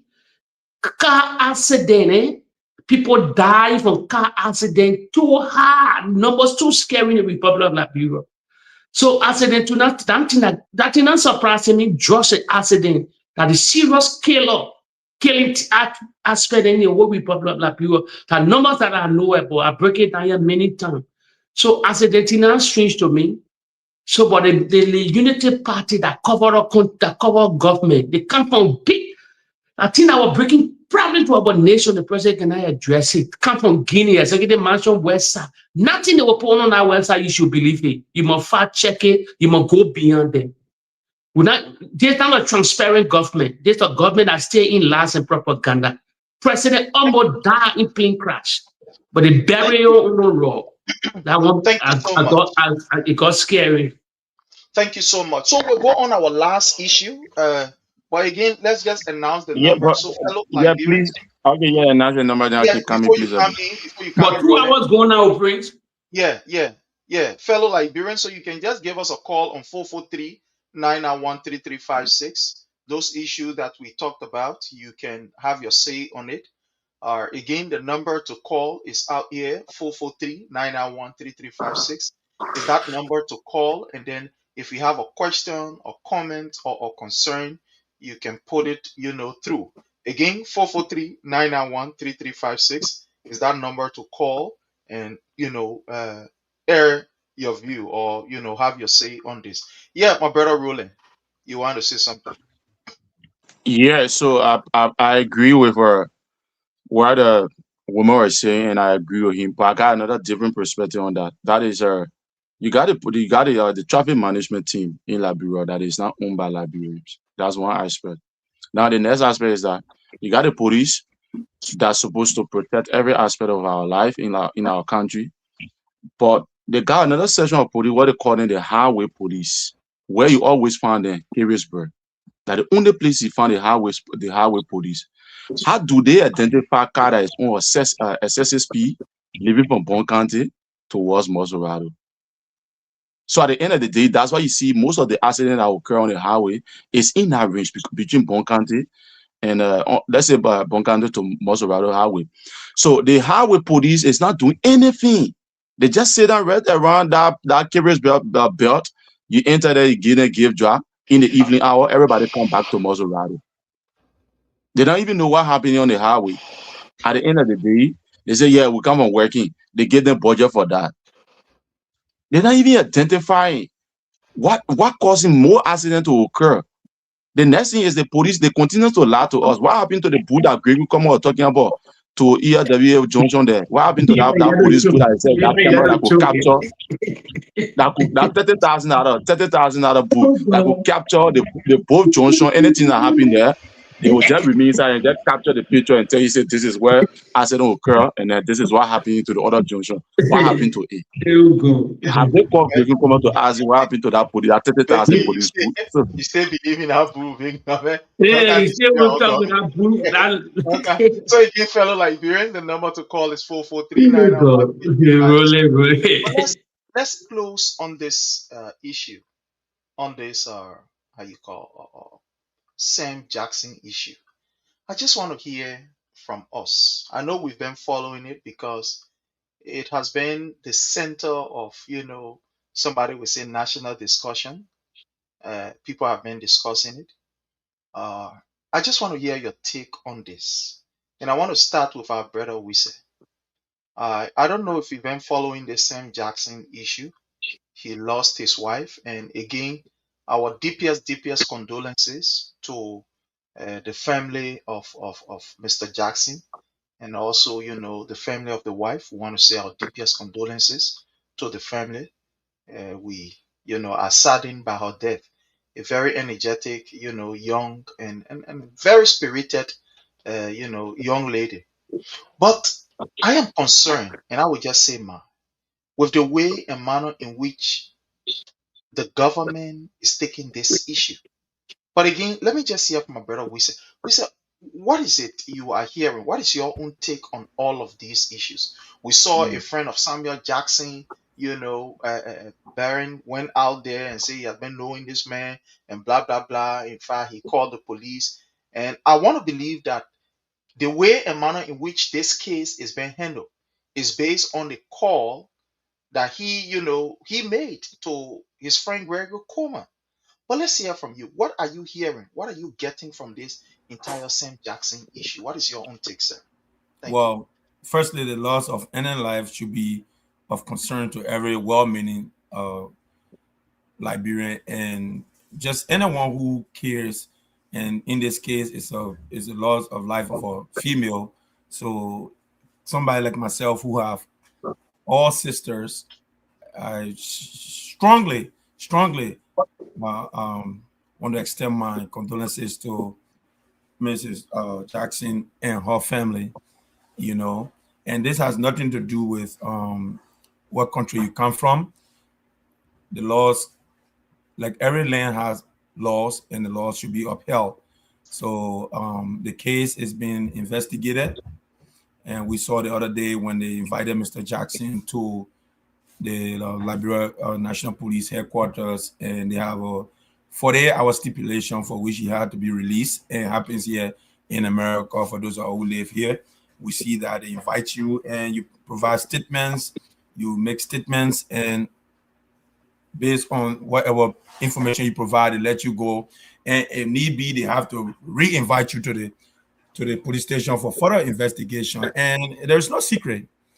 The circumstances under which the lady died, they are highly questionable, and everyone who knows best that the people who are closer to you are the first people look up to, and this is void of politics. I see people in the corridor in so many places saying, "Oh, they should not do this. Government is, being a little lopsided with this issue because it's Mr. Jackson today, and yesterday they did not query those who like the likes of Brian McGill who allegedly raped somebody, and someone like myself. I strongly oppose rape. I strongly oppose Brian what he was alleged of doing. I strongly oppose people who sodomize our young boys. But let's not get it twisted. This issue and the circumstances under which the lady died, it has to be investigated strongly. And if someone is held culpable, if it means that they spend the rest of their life in jail, they have to spend the rest of their life in jail. We cannot play politics out of this. So, Mr. Jackson, I hope it is my ardent hope that he didn't have any foul play, but no one can outrightly say he did or something that warranted her death. But at the same token, from all that what we are seeing up to today, we know her death is highly questionable, and I admonish this government to continue to press on the issues until it is resolved and we know what actually happened to her. So That would be before we my go to our brother Jake, there are others who are saying we saw the incident, like you just said. We saw the incident of Peter Bonjala also, someone who allegedly sodomized a 16 years old boy. We did not see the police being deployed at his home or on the crime scene or whatever. We did not see that. We also saw what happened with J. Brian McGill. We did not see the police being deployed, at the crime scene or even quarantine the crime scene. The little girl alleged that the incident happened in his office. We did not see the police quarantine those areas because, by right, in my view, that's how it's supposed to be.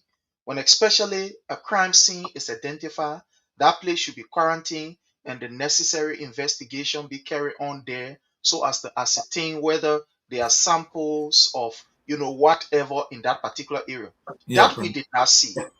But unfortunately, with this Samuel Jackson is what we are seeing. So you think people who are raising the concern that the government is being political on this to the extent of even releasing pictures of the deceased from the government, do you think that they have a justifiable reason to say that this is to some extent political before Yeah, we Prince, they do come not. to the And line here? no, in my estimation, they do not. And here is one reason why. I'm of the belief that you live in a great United States. Whenever there's a crime scene that involves the death of somebody, they even go a little further. The area has to be barricaded, the area has to be secure and not tampered with.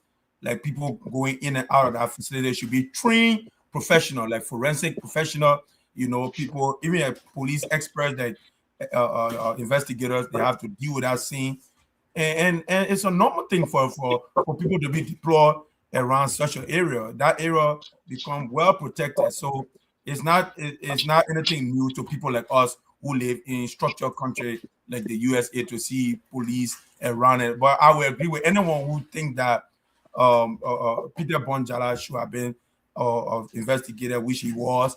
But the truth remains is people who are fair to themselves will never support wrong. Like for instance, people sodomizing our young boys, people raping our young girls. No intelligent person will see such heinous act against children and turn a blind eye to that. We'll always call it out. Like our very outspoken, I wanted McGill investigated thoroughly, and I wanted Peter Bonjala to be investigated thoroughly, and I stand by that, and I stand by the investigation that is ongoing today. Like I earlier alluded, the circumstances involving her death, they are highly questionable, and I hope she get the sole justice that she deserves, and we look for as the case unravel. Thank you. So before we go to our brother Jake, we have our sister here on the line who is a very regular contributor to the show, and we do appreciate all of her concern, her comments, and every other thing. So our sister Cecilia is here. Hi, Cecilia. How are you? Hi, everyone. Yeah. Sure. So Thank you guys in studio for the great show. thank you. Yes, I just wanted to make my contribution concerning the border issue. Definitely. You have the floor. Yeah, because it is very paramount to our country and our existence as Liberian. Sure. Like our brother, we said that we don't want any war, and it is not only because we experienced 14 years of war, and also he stated that because we don't have the military might to fight him. For me, even if we have the military might, I don't think it would be logical for us to go to a battle with our neighboring country, because that would be it would be an animosity between the both of us for a very long time. Maybe it will be forever. Sure. So I believe the diplomatic means is important, and we should consider on that path for us that are living now and for our unborn generation to come. Sure. And yeah, but the issue of the our brother Roland said that the Guinean president made a promise to his people that he was going to take all of their lands that are being occupied by other people. Now, the reason for which this land issue is unfolding now, it is not because of the promise that he made, that the Guinean president made, the promise that he made to his people. It is because of the illegal mining that Francis Newmally and others started doing. Okay, we go back to the George Weah time. During the Weah's administration, they asked the Guinean government at the time to mine sand from that very river to build the Foya City Hall that they have now today. And the mine sand, there was no problem. There was absolutely no problem. And this new administration, the Boakai's administration, they also asked to mine sand from that area to build the $10 million project that is ongoing now in Foya. And they also gave them green light to go ahead and mine sand. While they were there mining sand to build the Foya project, they've decided to stretch their hand further to start doing illegal mining, started taking gold and diamond from that place. That is where the problem is coming from. And when the Guinean government noticed it, they sent a warning to Boakai. There was a communication that was written to our president before, even before the equipments were seized, and even before the Guinean army marched on our soil and took down our flag and planted a flag. There were communications that were sent to our government. The reason why Wilmon Pay was relieved from his post was because of the same problem, because he was the Lands and Mines Minister. He was relieved from his post when he found out that Francis Newmally was illegally mining gold and diamond from that place. He had a problem with it. He said, let us put Liberia first. If you notice, when he was relieved from his post, his wife made a post thanking him for his time of serving the country and for putting Liberia first before any individual. That was the reason, because he spoke truth to power. The clandestine took him out of his post. Now, this is not about CDC or Unity Party. This is about Liberia. Before these political parties came to being, we were Liberians. We were Liberia. Liberia was always there, and Liberia will always be there. Definitely. Let everything be for country's interest. It should not be for party's interest or for our, we always say, oh, the man is in our camp. This person is in our camp. This has nothing to do with anybody being in our camp. Some of us lost loved ones, our people, during the war. I had my immediate older brother who died during the war.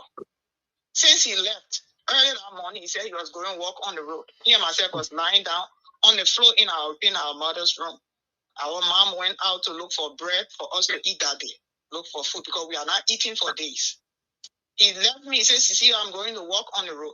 Since my brother, my immediate older brother, he was just 15 years old. Since he went to walk on the road, he is still walking on our road. Nobody ever came back to us to tell us whether they saw his body or whether they did not see his body. Every time when I see Wise come on the show, because he reminds me all the time about my brother, they look exactly the same. The only difference, my brother was a bit lighter than him. One time I was even making joke with my younger brother. Say, "Oh, I can see my brother on the show," and we'll be laughing. The only difference, my brother never had open teeth. That is the difference. So this is not about whether Liberia has the military might. Even if we had more than military might to crack down Guinea, I don't think going to war with Guinea is the best thing, because it would be a generational war. It would be like what is happening in Israel and Iran. The war will not be finished. Let me tell you, Muslim people, they don't joke with anything. You be forced with them, or you're getting to any battle that forever, I said, I would not even settle it. So we don't want war. But what we want is for our government to do right now. Let the government do the right thing. Let the government do the right thing. And the peaceful part about it now is that if Boakai could rush to relieve Raymond Pay from his post because he was trying to put his country first. And now, Boakai still got Francis Nimade comfortably, fully employed in his administration, only because Francis Nimade is his older sister's son. So you see the nepotism that we are talking about. The same thing Ellen was doing, that's the same thing he himself is doing. He still got Francis Nimade, still employed. He did not even say, okay, let me even, and how you call it, to even, suspend him. But the man is still fully employed. He's there shielding the man. Even though Nimade was shot at the border, when the thing took place, after the Liberian children went and planted the flag, the next day when the Guinean soldiers came, they shot one of our Liberian brothers' foot. The ball foot now, he's going under treatment. So to just come in, Francis Sakila Nyimale is fully employed, enjoying every benefits and etc. from this government, while the company, let's even agree, let's play the devil advocate, that the company that was paying due, let's agree that Francis don't have any dealing with it for now, but the company that was paying due, paying taxes, to operate legally, that company have been stopped from doing any other work, while Francis Akila Nyimale is still enjoying himself. He's still fully employed. Wow. He's still fully enjoying taxpayers' dollars, enjoying the protection of our president. Imagine if this thing had happened on a weird time, but now protest upon protest. I know. By now they to the White House talking about him stepping down. They insulting his grandmother, his mom, his Jamaican wife, telling him how he thinks he uses his foot to think he doesn't have brain. I know. If we are Lateran, we'll always be Lateran. But let us call a spade a spade. Thank you. This is my contribution to the show. Thank you so very kindly. Let's go to our last caller here. We're going to take our last caller, our brother Teddy Lion Yakun. Welcome, sir. Hello, Teddy. Hello, Teddy. Yeah. Hello? Yes, sir. Yes, sir. Yeah, thanks, brother. Thanks, brother. I've been following the show. So, Thank you. Let's hear from you, sir. Yeah, it's Teddy Lion Yakun from Fargo, North Dakota. Okay. Oh, well, I was a little bit slightly, I understand what it is. This is I just learned from there. What you said. We got to take time. But it has reached to a level where we cannot just remain supine and just look at people that keep advancing into our land. Because our land on Spoon Show today, the correspondent from the borderline, people have crossed the river. They are gone into another town, and they are advancing to another town. On the scene, people going to keep advancing. Okay. She made a little statement, be careful, with the Muslim countries, things like that, or things like Israel, Palestine. Definitely, that's why they're trying to portray around it. Our closest neighbor, Guinea, we have treated them nicely through everything. But the perception of the people, or some of the people there, the religious perception, can be exploited by outside forces in a way that we can be divided and fight them ourselves. You see, man by nature is not wicked, but due to religious basis, it changes his intellect. We're not wicked. We're not born to be wicked and kill each other, but because of religious basis, what we know best we can have a different perception or connotation towards our fellow men. And we should be careful. We have grown up with love. But that deep relational perception can your own closest brother or friend can go against you. Us as forces can use it. We got countries where we are Christians, we are Muslims, but we have missionaries that coming to us in Africa to help, doctrine us about the religion. So all these things we have to take into consideration and we look at our Pan-African, love, Pan-Africanness. We shouldn't forgo that for religious perception. We should always hold on to that because this our forefathers there agree upon. This is why they do young men who want to come and create the animosity. Before I saw these things, they left it like that, but he's coming from France. And as a later, it's not all over the whole Republic of Guinea right now. It's not Guinea left on France, but Guinea, a country that left on France and was well connected with the Russians. They had an agreement with the point a long time, Okay, but in order to go all there, my own advice, I would like for we in the diaspora now should take the thing into our hands now, intellectually, and start engaging the State Department. We talk about our people were coerced, people use force. France always were in were trying to take those lands, here in Liberia, take places. So they seem people were coerced our parents, our people in the past, and took those land. Then they used that colonial master to coerce whatsoever representative that went to or ambassador. We got to confront the State Department so they can go back into that agreement. What happened in the past? Because we cannot fully defend ourselves and start asking our neighbors, like Nigeria, the AU, to really, we in the diaspora now should start networking to see how best we can handle this matter. We have to handle it. If the people have crossed our land, even though we know French human there, Joseph Boakai there, I don't want to, but I can't special discussion on Boakai. Boakai is now a correct man, very criminal man. But they don't know the problem between them, so they decide to exploit it. I don't know if they have a Liberia or they want to divide Liberia. Now they're building mansion in Korea. Then now they're selling the piece of land, giving all the Guinea, making those come agreement. So who knows what are the Salvadorian president and Joseph Boakai, they have this Guinea connection. Joseph Boakai kissing man, they got kissing boy in Guinea. Where you really after it from? You're from one of those countries. So we should look at all these scenarios. And also, too, the two young men, the people in Guinea, not everybody really like him. But the manner in which he took power, and he used the scenarios to remain in power, and Boakai also use the scenarios to remain in power, too. Or anything happens, his nephew takes over. And also, we should be very careful. Nima Kante, too, we're not back. If we ever gone buried in Liberia, if anything really push to shove, based on that particular the vice president will take over or not, or any resistance from the South, Joseph Boakai and people to make the vice president to not take over, then when people will know where the gun will come from in Liberia. You will see a lot of gun. You see Prince Johnson was alive and poor Nima, the fought was what's the word? I don't know, it's not right. People that are prepared to, but if you print on the people illegally, that way you know that they will bounce back, and when that bounce back, then they will get involved into something. But also, too, we should look at the State Department and start and get our connections in America. Former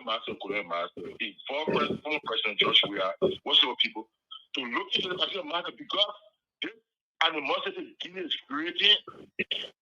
President Weah, other people will take it like that, but tomorrow will have to be leader in that country, kind of power. It was so fast. Our body about the power that in our hands. And Liberians who don't have the power really will take action. And once they got the better to bring power and give it shooting, they should remember what they do in Liberia today. Liberians are looking at this. Thank you. Thank you so very kindly. I beg you, your blood shooting ball line will hold your full. Yeah, hold on there small. Let's go to our brother Jake. Yeah, my brother Jake.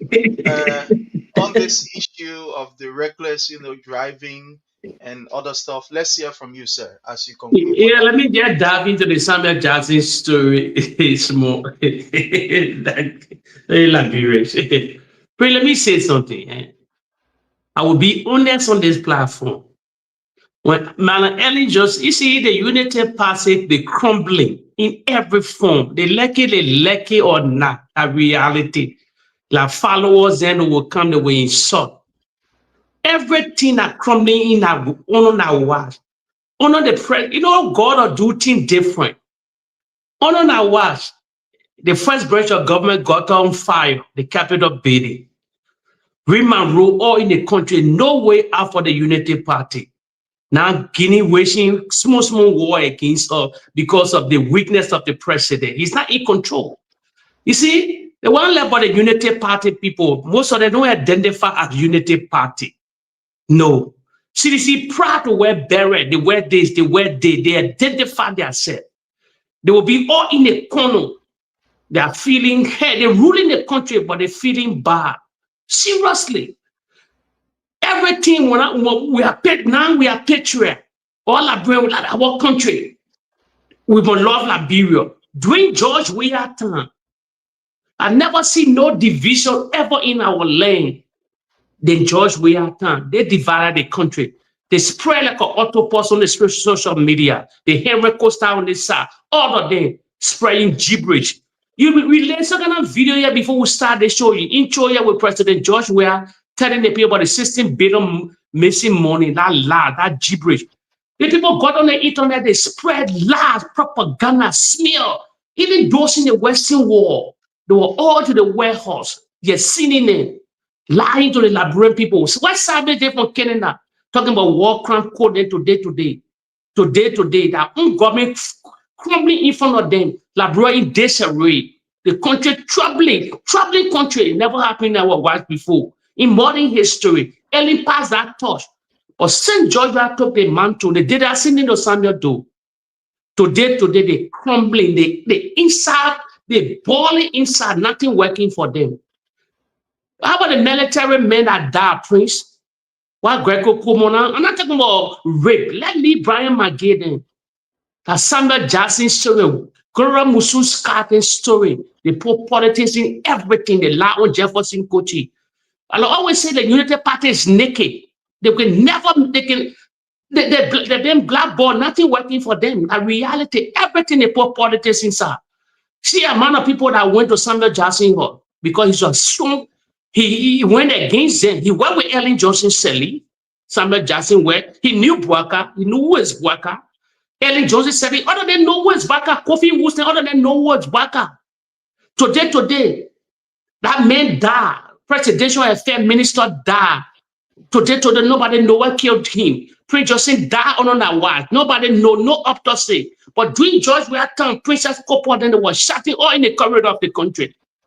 They are naked, nothing working for them. The country trembling, inflation on higher level. That the facts here are preaching here that the facts, they can be in denial whatsoever. When the Gafan get angry, can say bread and butter issue with buy bread, put butter inside and share to the Liberian people. Because they don't know what they got bread and butter issue. You know what Samuel took the Liberian economy from? On Ellen Johnson Sally, the other than were minister before Gafan. Amara Kone, they have budget shortfall. They sank the Liberian economy.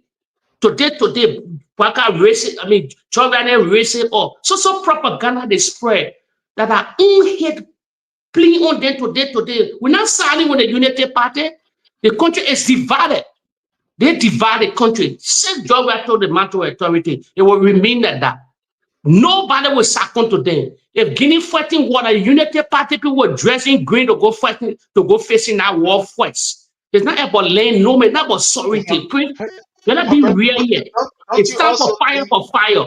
And the Don't Unity you think Party that there will caused be all this other drama. innocent Liberians that will suffer, like you're saying, fire for fire? Let's even agree that when we Who will take do that that? out, don't you think that we'll just be in a cycle of hate, a Yeah, let's be cycle inside. of We're not patriot. a No, we're cycle not of patriot. backwardness? We're not patriot. Oh no, Georgia, they were not patriot. They were breaking ballots all on the street, lies So let's upon lies. really agree. Should we continue in that route? Yes, Then the we going country nowhere. belonged to everybody. That's how they wanted the country to be. Because they saw another guy from different side, not the power of the elite. Prince, they didn't see you to the left on your door. They see Ellen Johnson sitting there saying, my brother, executive mansion with barely 24 hours. They brought us a Prince civil war on us today. But you're finna forgetting? You're finna forgetting the so-called elites then? The so-called elites then? All of them lie. They wrote that 1986 constitution, that racist constitution they wrote because of their own benefit. Prince, how the country will be. Nobody patriot no more. Nobody. It will bring down, it will bring down. They will start to face it. That reality. That reality. Let somebody be patriot. Thank you. Thank you. Let's go to our brother ruling. Our brother ruling on the yeah, let's hear from you on the Samuel Jackson issue as you round up on your end. Let's hear from you. Okay, thank you. I agree with my brother. Nobody will be patriot person in our country. For me, I'm not patriot.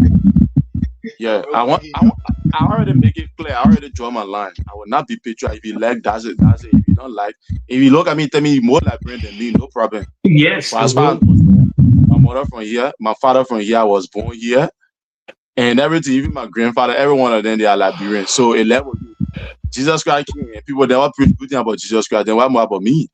So I tell you something. Let's say, for example, let's look at what's happening now globally and look at what happened in Liberia with the demand of gas. During former president, we are administration.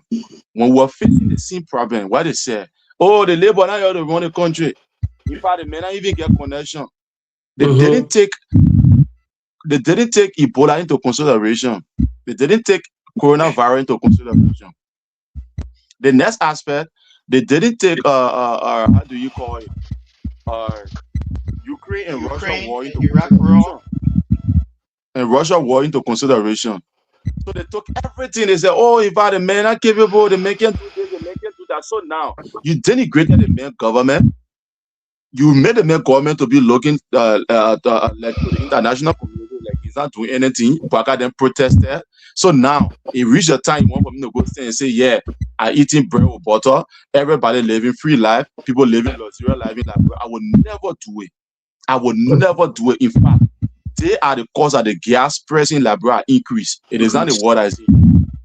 They lied to the Liberians people. They said they brought over metric tons of gas. Then why increase gas price? Why you increase gas price when you got over metric tons of gas in Liberia? You know, the people can lie to the extent that they don't even know how to lie. Seriously, I'm telling you. Just recently, their videos, they're circulating now. They want to take the video down. They said, oh, God, we got gas supply, Liberia. Now go out of gas. Gas supply, That's the question to them.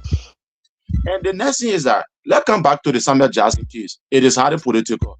Anybody who does not see it, I'll draw a line. You're going to see why it is highly political. Samuel Jackson case is highly political. The very first thing, did the police recognize that home as a crime scene? Do they recognize that place as a crime scene? And when you recognize a place as a crime scene, what are some of the criteria you put into place? Is it to send gunmen to the house? Where you see family member, gunmen only outside of the fence. But inside you see family member going in, coming outside. Different type of people going in, coming outside. Is that how they do in the Western community that you people living in? That's not it. They don't do it like that. When you recognize a place as a crime scene, nobody is allowed to go there. Nobody can push it. They have that tape that they will wrap around that entire place and tell you, say, this place is a no-go zone because the place is a crime scene. But the police said that place is a crime scene. They sent armed police there. When they send the armed police there, they never go in there and tell the people, say, everybody have to leave the place because the place has been recognized as a crime scene. They never do that.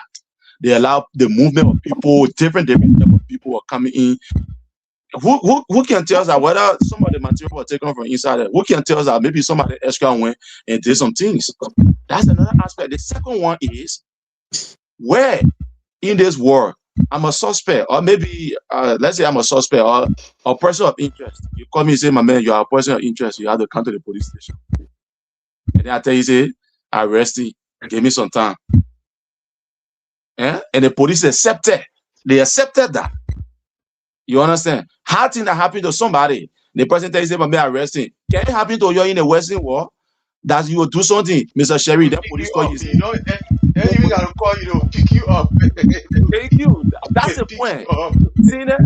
Left for me, if I call story right now, Gregor come on, not come on no more. The police commander for where I live will not come on no more. The very first thing they will just can pick me outside, they will not even tell my family. They will just can call me inside, straight they came into the police station. But the place communication to you and tell you, say you have to come to the police station. You say the man, and then when you place communication to the man, it pass hour before you can even deploy.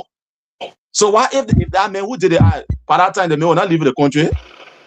So let's come again. The second aspect again, you said the man, you have to carry on some tests. Why you say that you went to do some tests at the you went to see the body? You didn't consult him. The next thing is the photo that are flying all on social media. Who gave that photo out? These are questions, critical questions. It is only you who were inside there or you went in there with other media group that today the photo is flowing all around. That's another aspect of it. The next thing is the police RG want to use the case as a means to be like he's a serious police RG when it comes to investigation, very serious, wherein there are a lot of critical things that are happening. The lady that they shot her son, that they said the guy has problem in the interhouse. Today the lady walked nothing come from out of it. You see that? And the next aspect where I said the case is politically motivated. Gregor Como accepted a group of people to go there in the name of protest for justice. He accepted them. He accepted those people. He spoke with them. But when people go for rape issue, he can't accept them to speak with them. He sent police to disperse those people. You understand? You see you see how the entire stuff look like? Even disabled people, you are very mental disabled people. Thank you. Disabled people will go protest for their own money, what they're supposed to receive from the government. Disabled. They will say armed people to disperse them. And people will go and say, let's go protest for rape, let rape stop. They will say armed people against them. But when Samuel Jackson own people swear and say, we want justice, and then you accepted them when you stood there. Because they were paid agent. So, my brother, it is politically motivated. Let me tell you, it is politically, the way they treat the case, that's what made people to know that they are doing one or two things. You know, let me close with this. You know that the Liberian government in the court and said that what happened, the fire incident that happened to the Capitol building, the people that they brought, they don't know the company name. They stood in court and said they don't know the company that they brought to investigate the fire incident. They don't know the company name, and the company name is Rescue Fire Alliance. The Fire Rescue Alliance. That's the company that they brought. But they stood in court and said that they don't know the company name. And nothing they did to them because they said they don't know the company name. I hire a company from out of Liberia. I pay them to do a perceived work in Liberia. I say, I don't know the company name. I will provide the company name in the next hearing. Are we serious with ourselves in our country? We are not serious with ourselves. You see that? So every case that is the way they handle the case, we see like something that, you know, like it is politically motivated. Let's say, for example, somebody was telling me, say, oh, man, you don't be talking this. We have faced how you call it to the airport. I think the VIP lodge. He faced it. Why you think we are never use that place? And then somebody will tell us it's not politically motivated. It is politically motivated. The president told the minister of state that look, that I born not pass to that place. And today they never giving green light, and they are not giving you green light to pass there. So we say it's not politically motivated. Everything that is done under this government. Somebody told me last night. Let me say this. One pastor, and I always said to Mr. Sherry, I told you, I said, what the pastor say, Joseph Boakai never take that serious. The pastor said, when you allow Joseph Boakai to win, calamity will fall in the land. The rich will suffer, the poor will suffer, the Irish people will suffer. Boakai having to be somebody from the Christian background, somebody put that kind of more in your country. When you took over, the fire disaster that took place in Boakai, if I were Boakai, I could say that go to church. Like people would pray. That was going to be the first thing. But you know that Boakai not even respecting the council of how you call it, the council of churches in our country. Boakai not even respecting the council of churches. There is no church in Liberia that Boakai is respecting. Now one year say Liberia, how you call it, our ally is Israel. You know that Boakai voted against Israel before. Boakai voted against Israel. Eddie Jones said he voted against Israel. So is it the same person you say ally with Israel? let you go there, the record will come up. We'll tell the Israeli that we can put it against it before on international law. Thank you so much. Thank you so much, my brother. Let's hear from our brother Wise as we take our lead. My brother Wise, thank you so much. Let's hear Certainly. from you, sir. Well, you know, firstly, I wish Jake was here because I'm gonna refute some of the statements Jake earlier made, and I hope he's following if he's not even on physically with us. He's following. Oh, awesome. Jake said something about the 1986 Constitution. I stand to be corrected.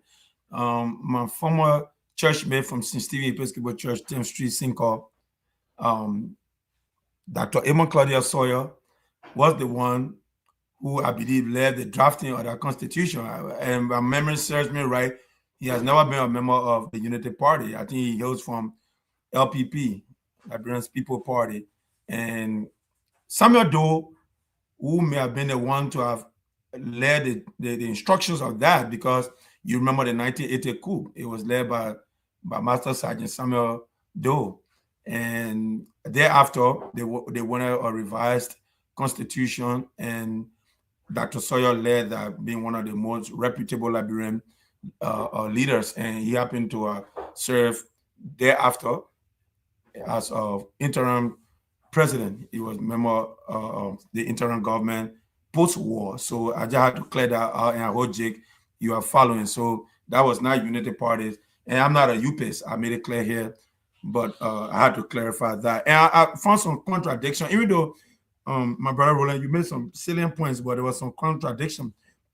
On one hand, you are saying the government is a little bit lenient with regard to the Samuel Jackson and his wife's saga. And on another point, you are saying the government should do more to be harsh and clamor down on stuff like that in the scene.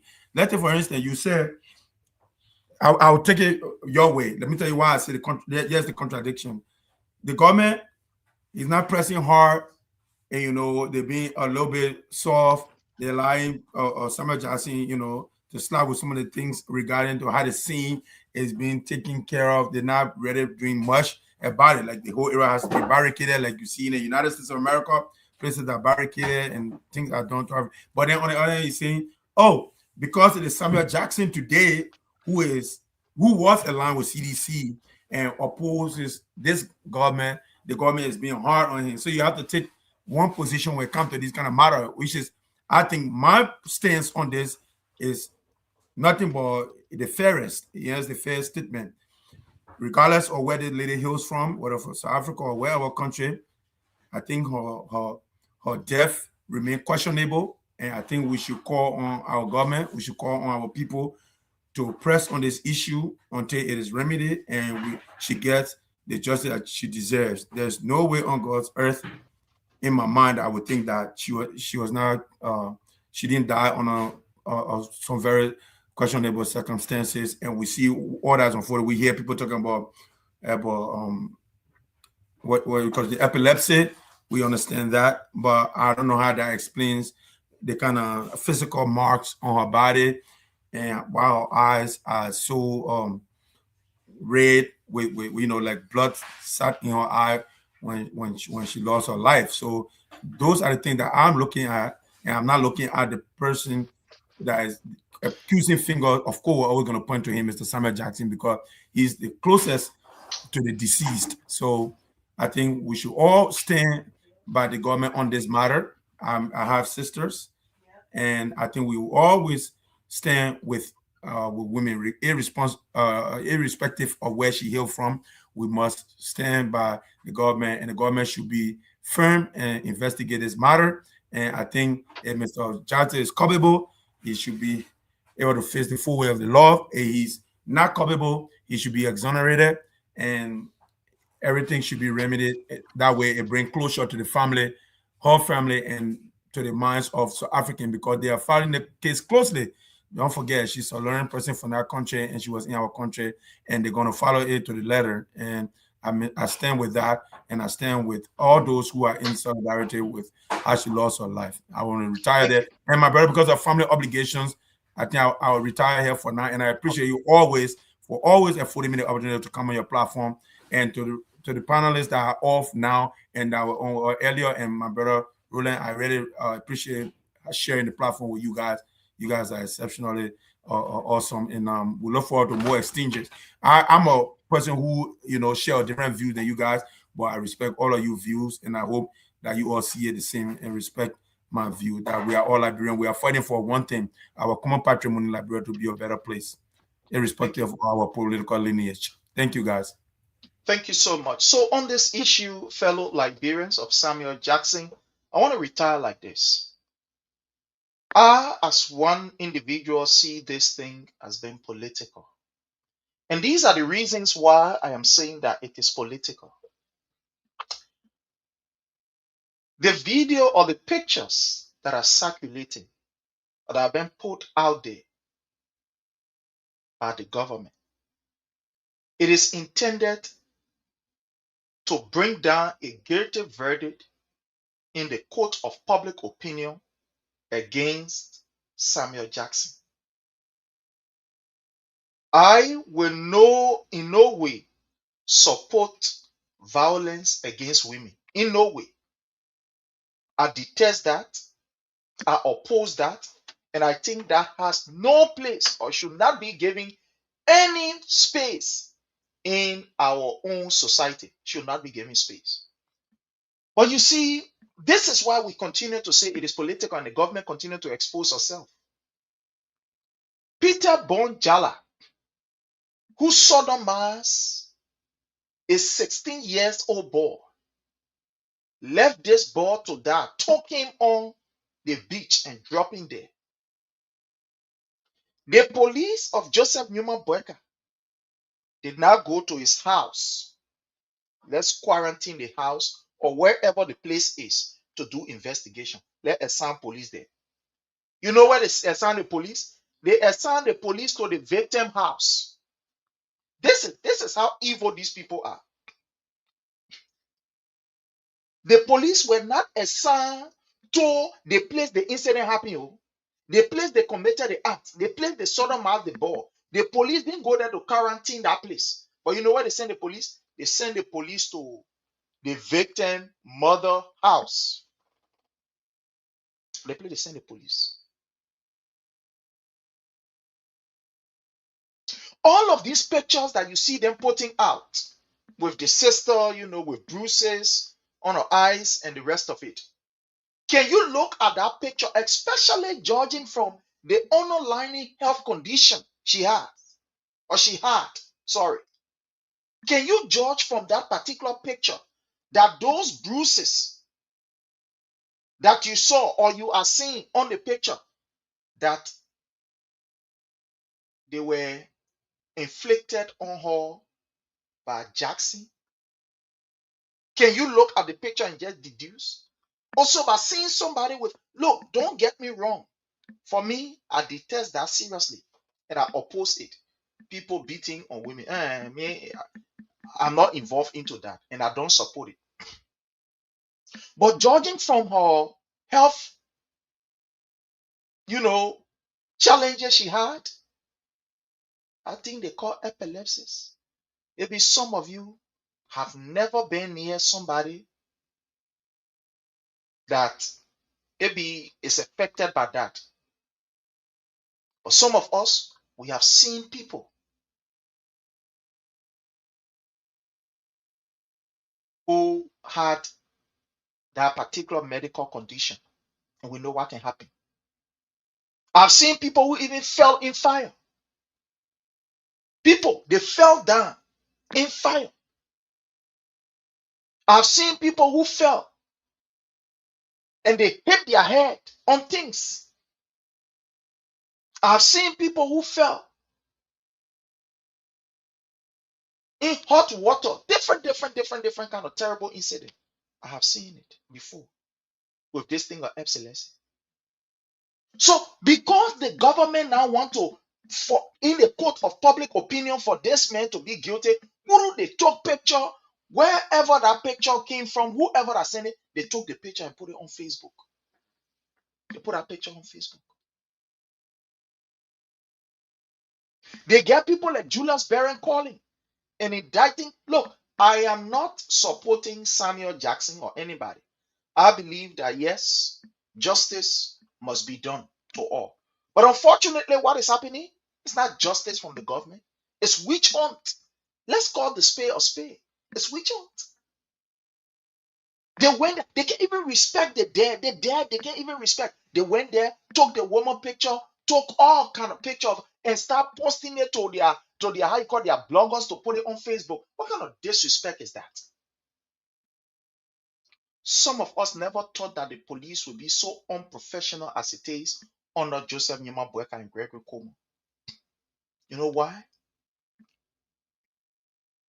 Because the police force, while it is true that there were challenges, but we saw significant progress being made. We saw police feeding protesters under the government of His Excellency President Dr. George Weah.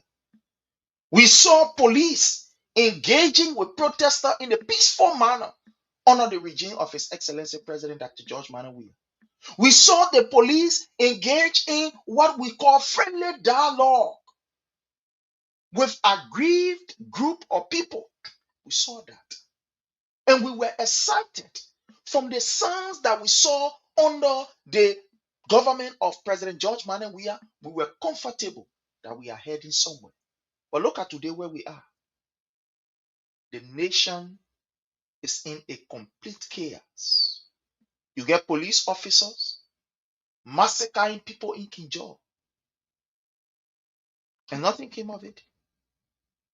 Today you get people like Queen Johnson, who murdered another Liberian only because of his political view. Today, Queen Johnson, guess where she is?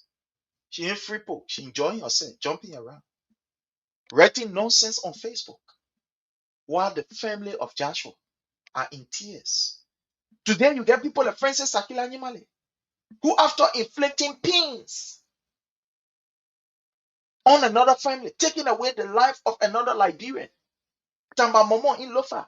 Today, he say the internal affairs minister is passing around. Look, you see how swag can follow behind people? Sometimes people have this saying, they say, look, it's not everybody that you can hurt and you think you will walk away with impunity.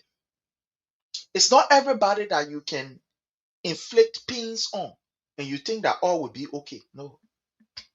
Today, look at what we are seeing. Tamba Momo was murdered in Lofa, his own hometown, only because he associates with the CDC.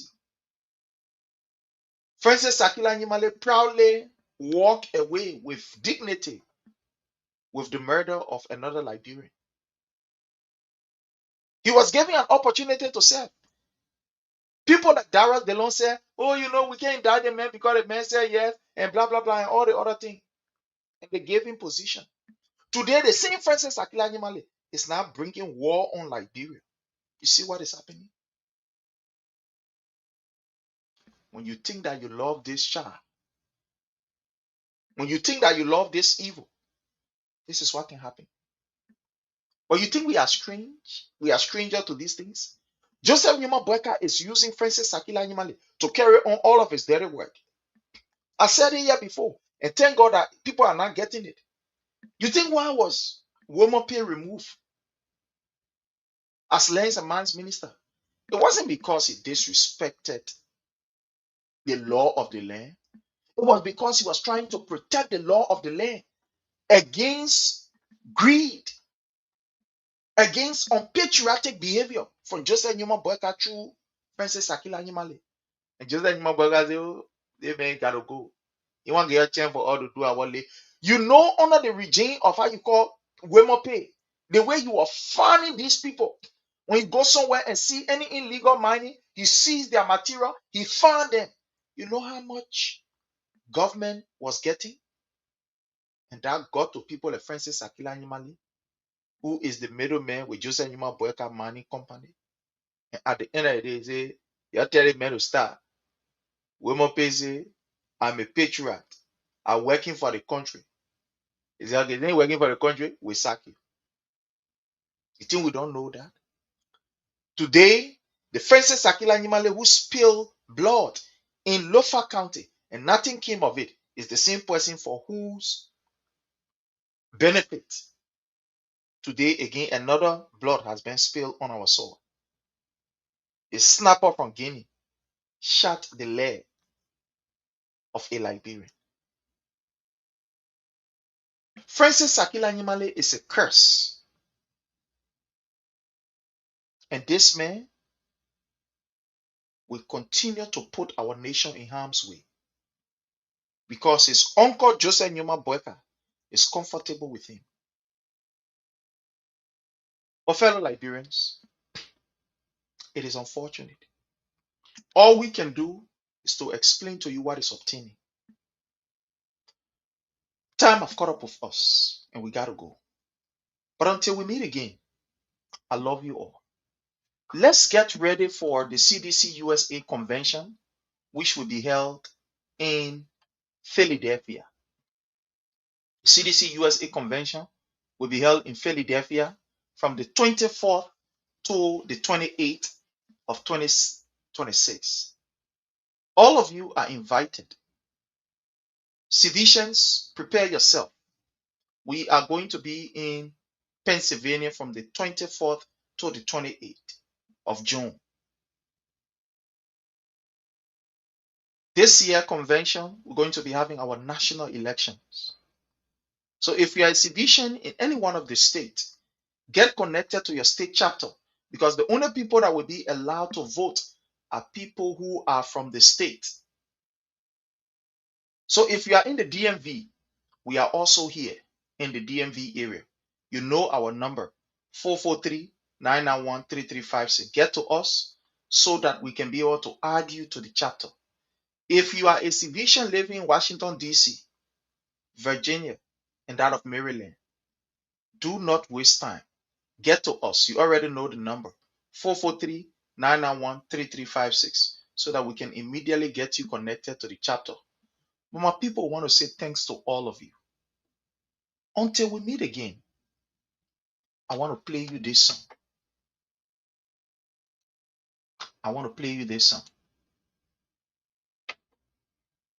And this song is, it's a song that I really, really, really like. Yeah. It's a song that I really like.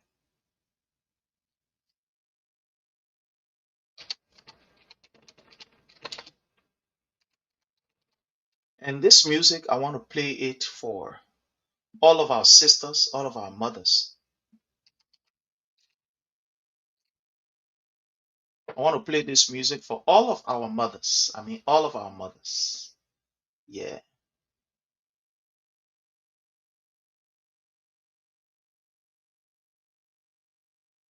Let's play this.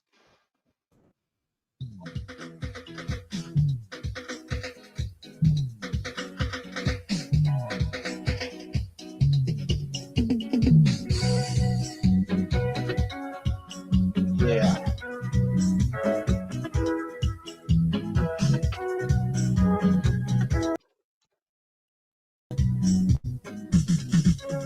You're my sweet, sweet red rose. My heart belongs to you. All right. I want to play this for all of you. And I want to thank each and every one of you for your continued support. This is for all of us. My heart belongs to you. Let nobody steal you away from me. I wanna be close to you. I wanna get next to you. I wanna make you understand that I was meant to be your man. Don't you go away from me, 'cause I really love your way, and I want you to believe that I'm your loving man. Ooh yeah, you're my sweet, sweet red rose. My heart belongs to you. Let nobody steal you away from me. You're my sweet, sweet red rose. My heart belongs to you. away from me. On this note, we want to say thanks to each and every one of you. And we want to say bye from our end. We love you all. Thank you so much. All right, okay. So bye to all of you. And this is dedicated to all of our brothers, all of our sisters. Yeah. Until we meet again, bye. I love you all. We want to encourage those who want to remain corrupt and steal money, that I beg them. The money should be used to bless our people. Thank you and God bless.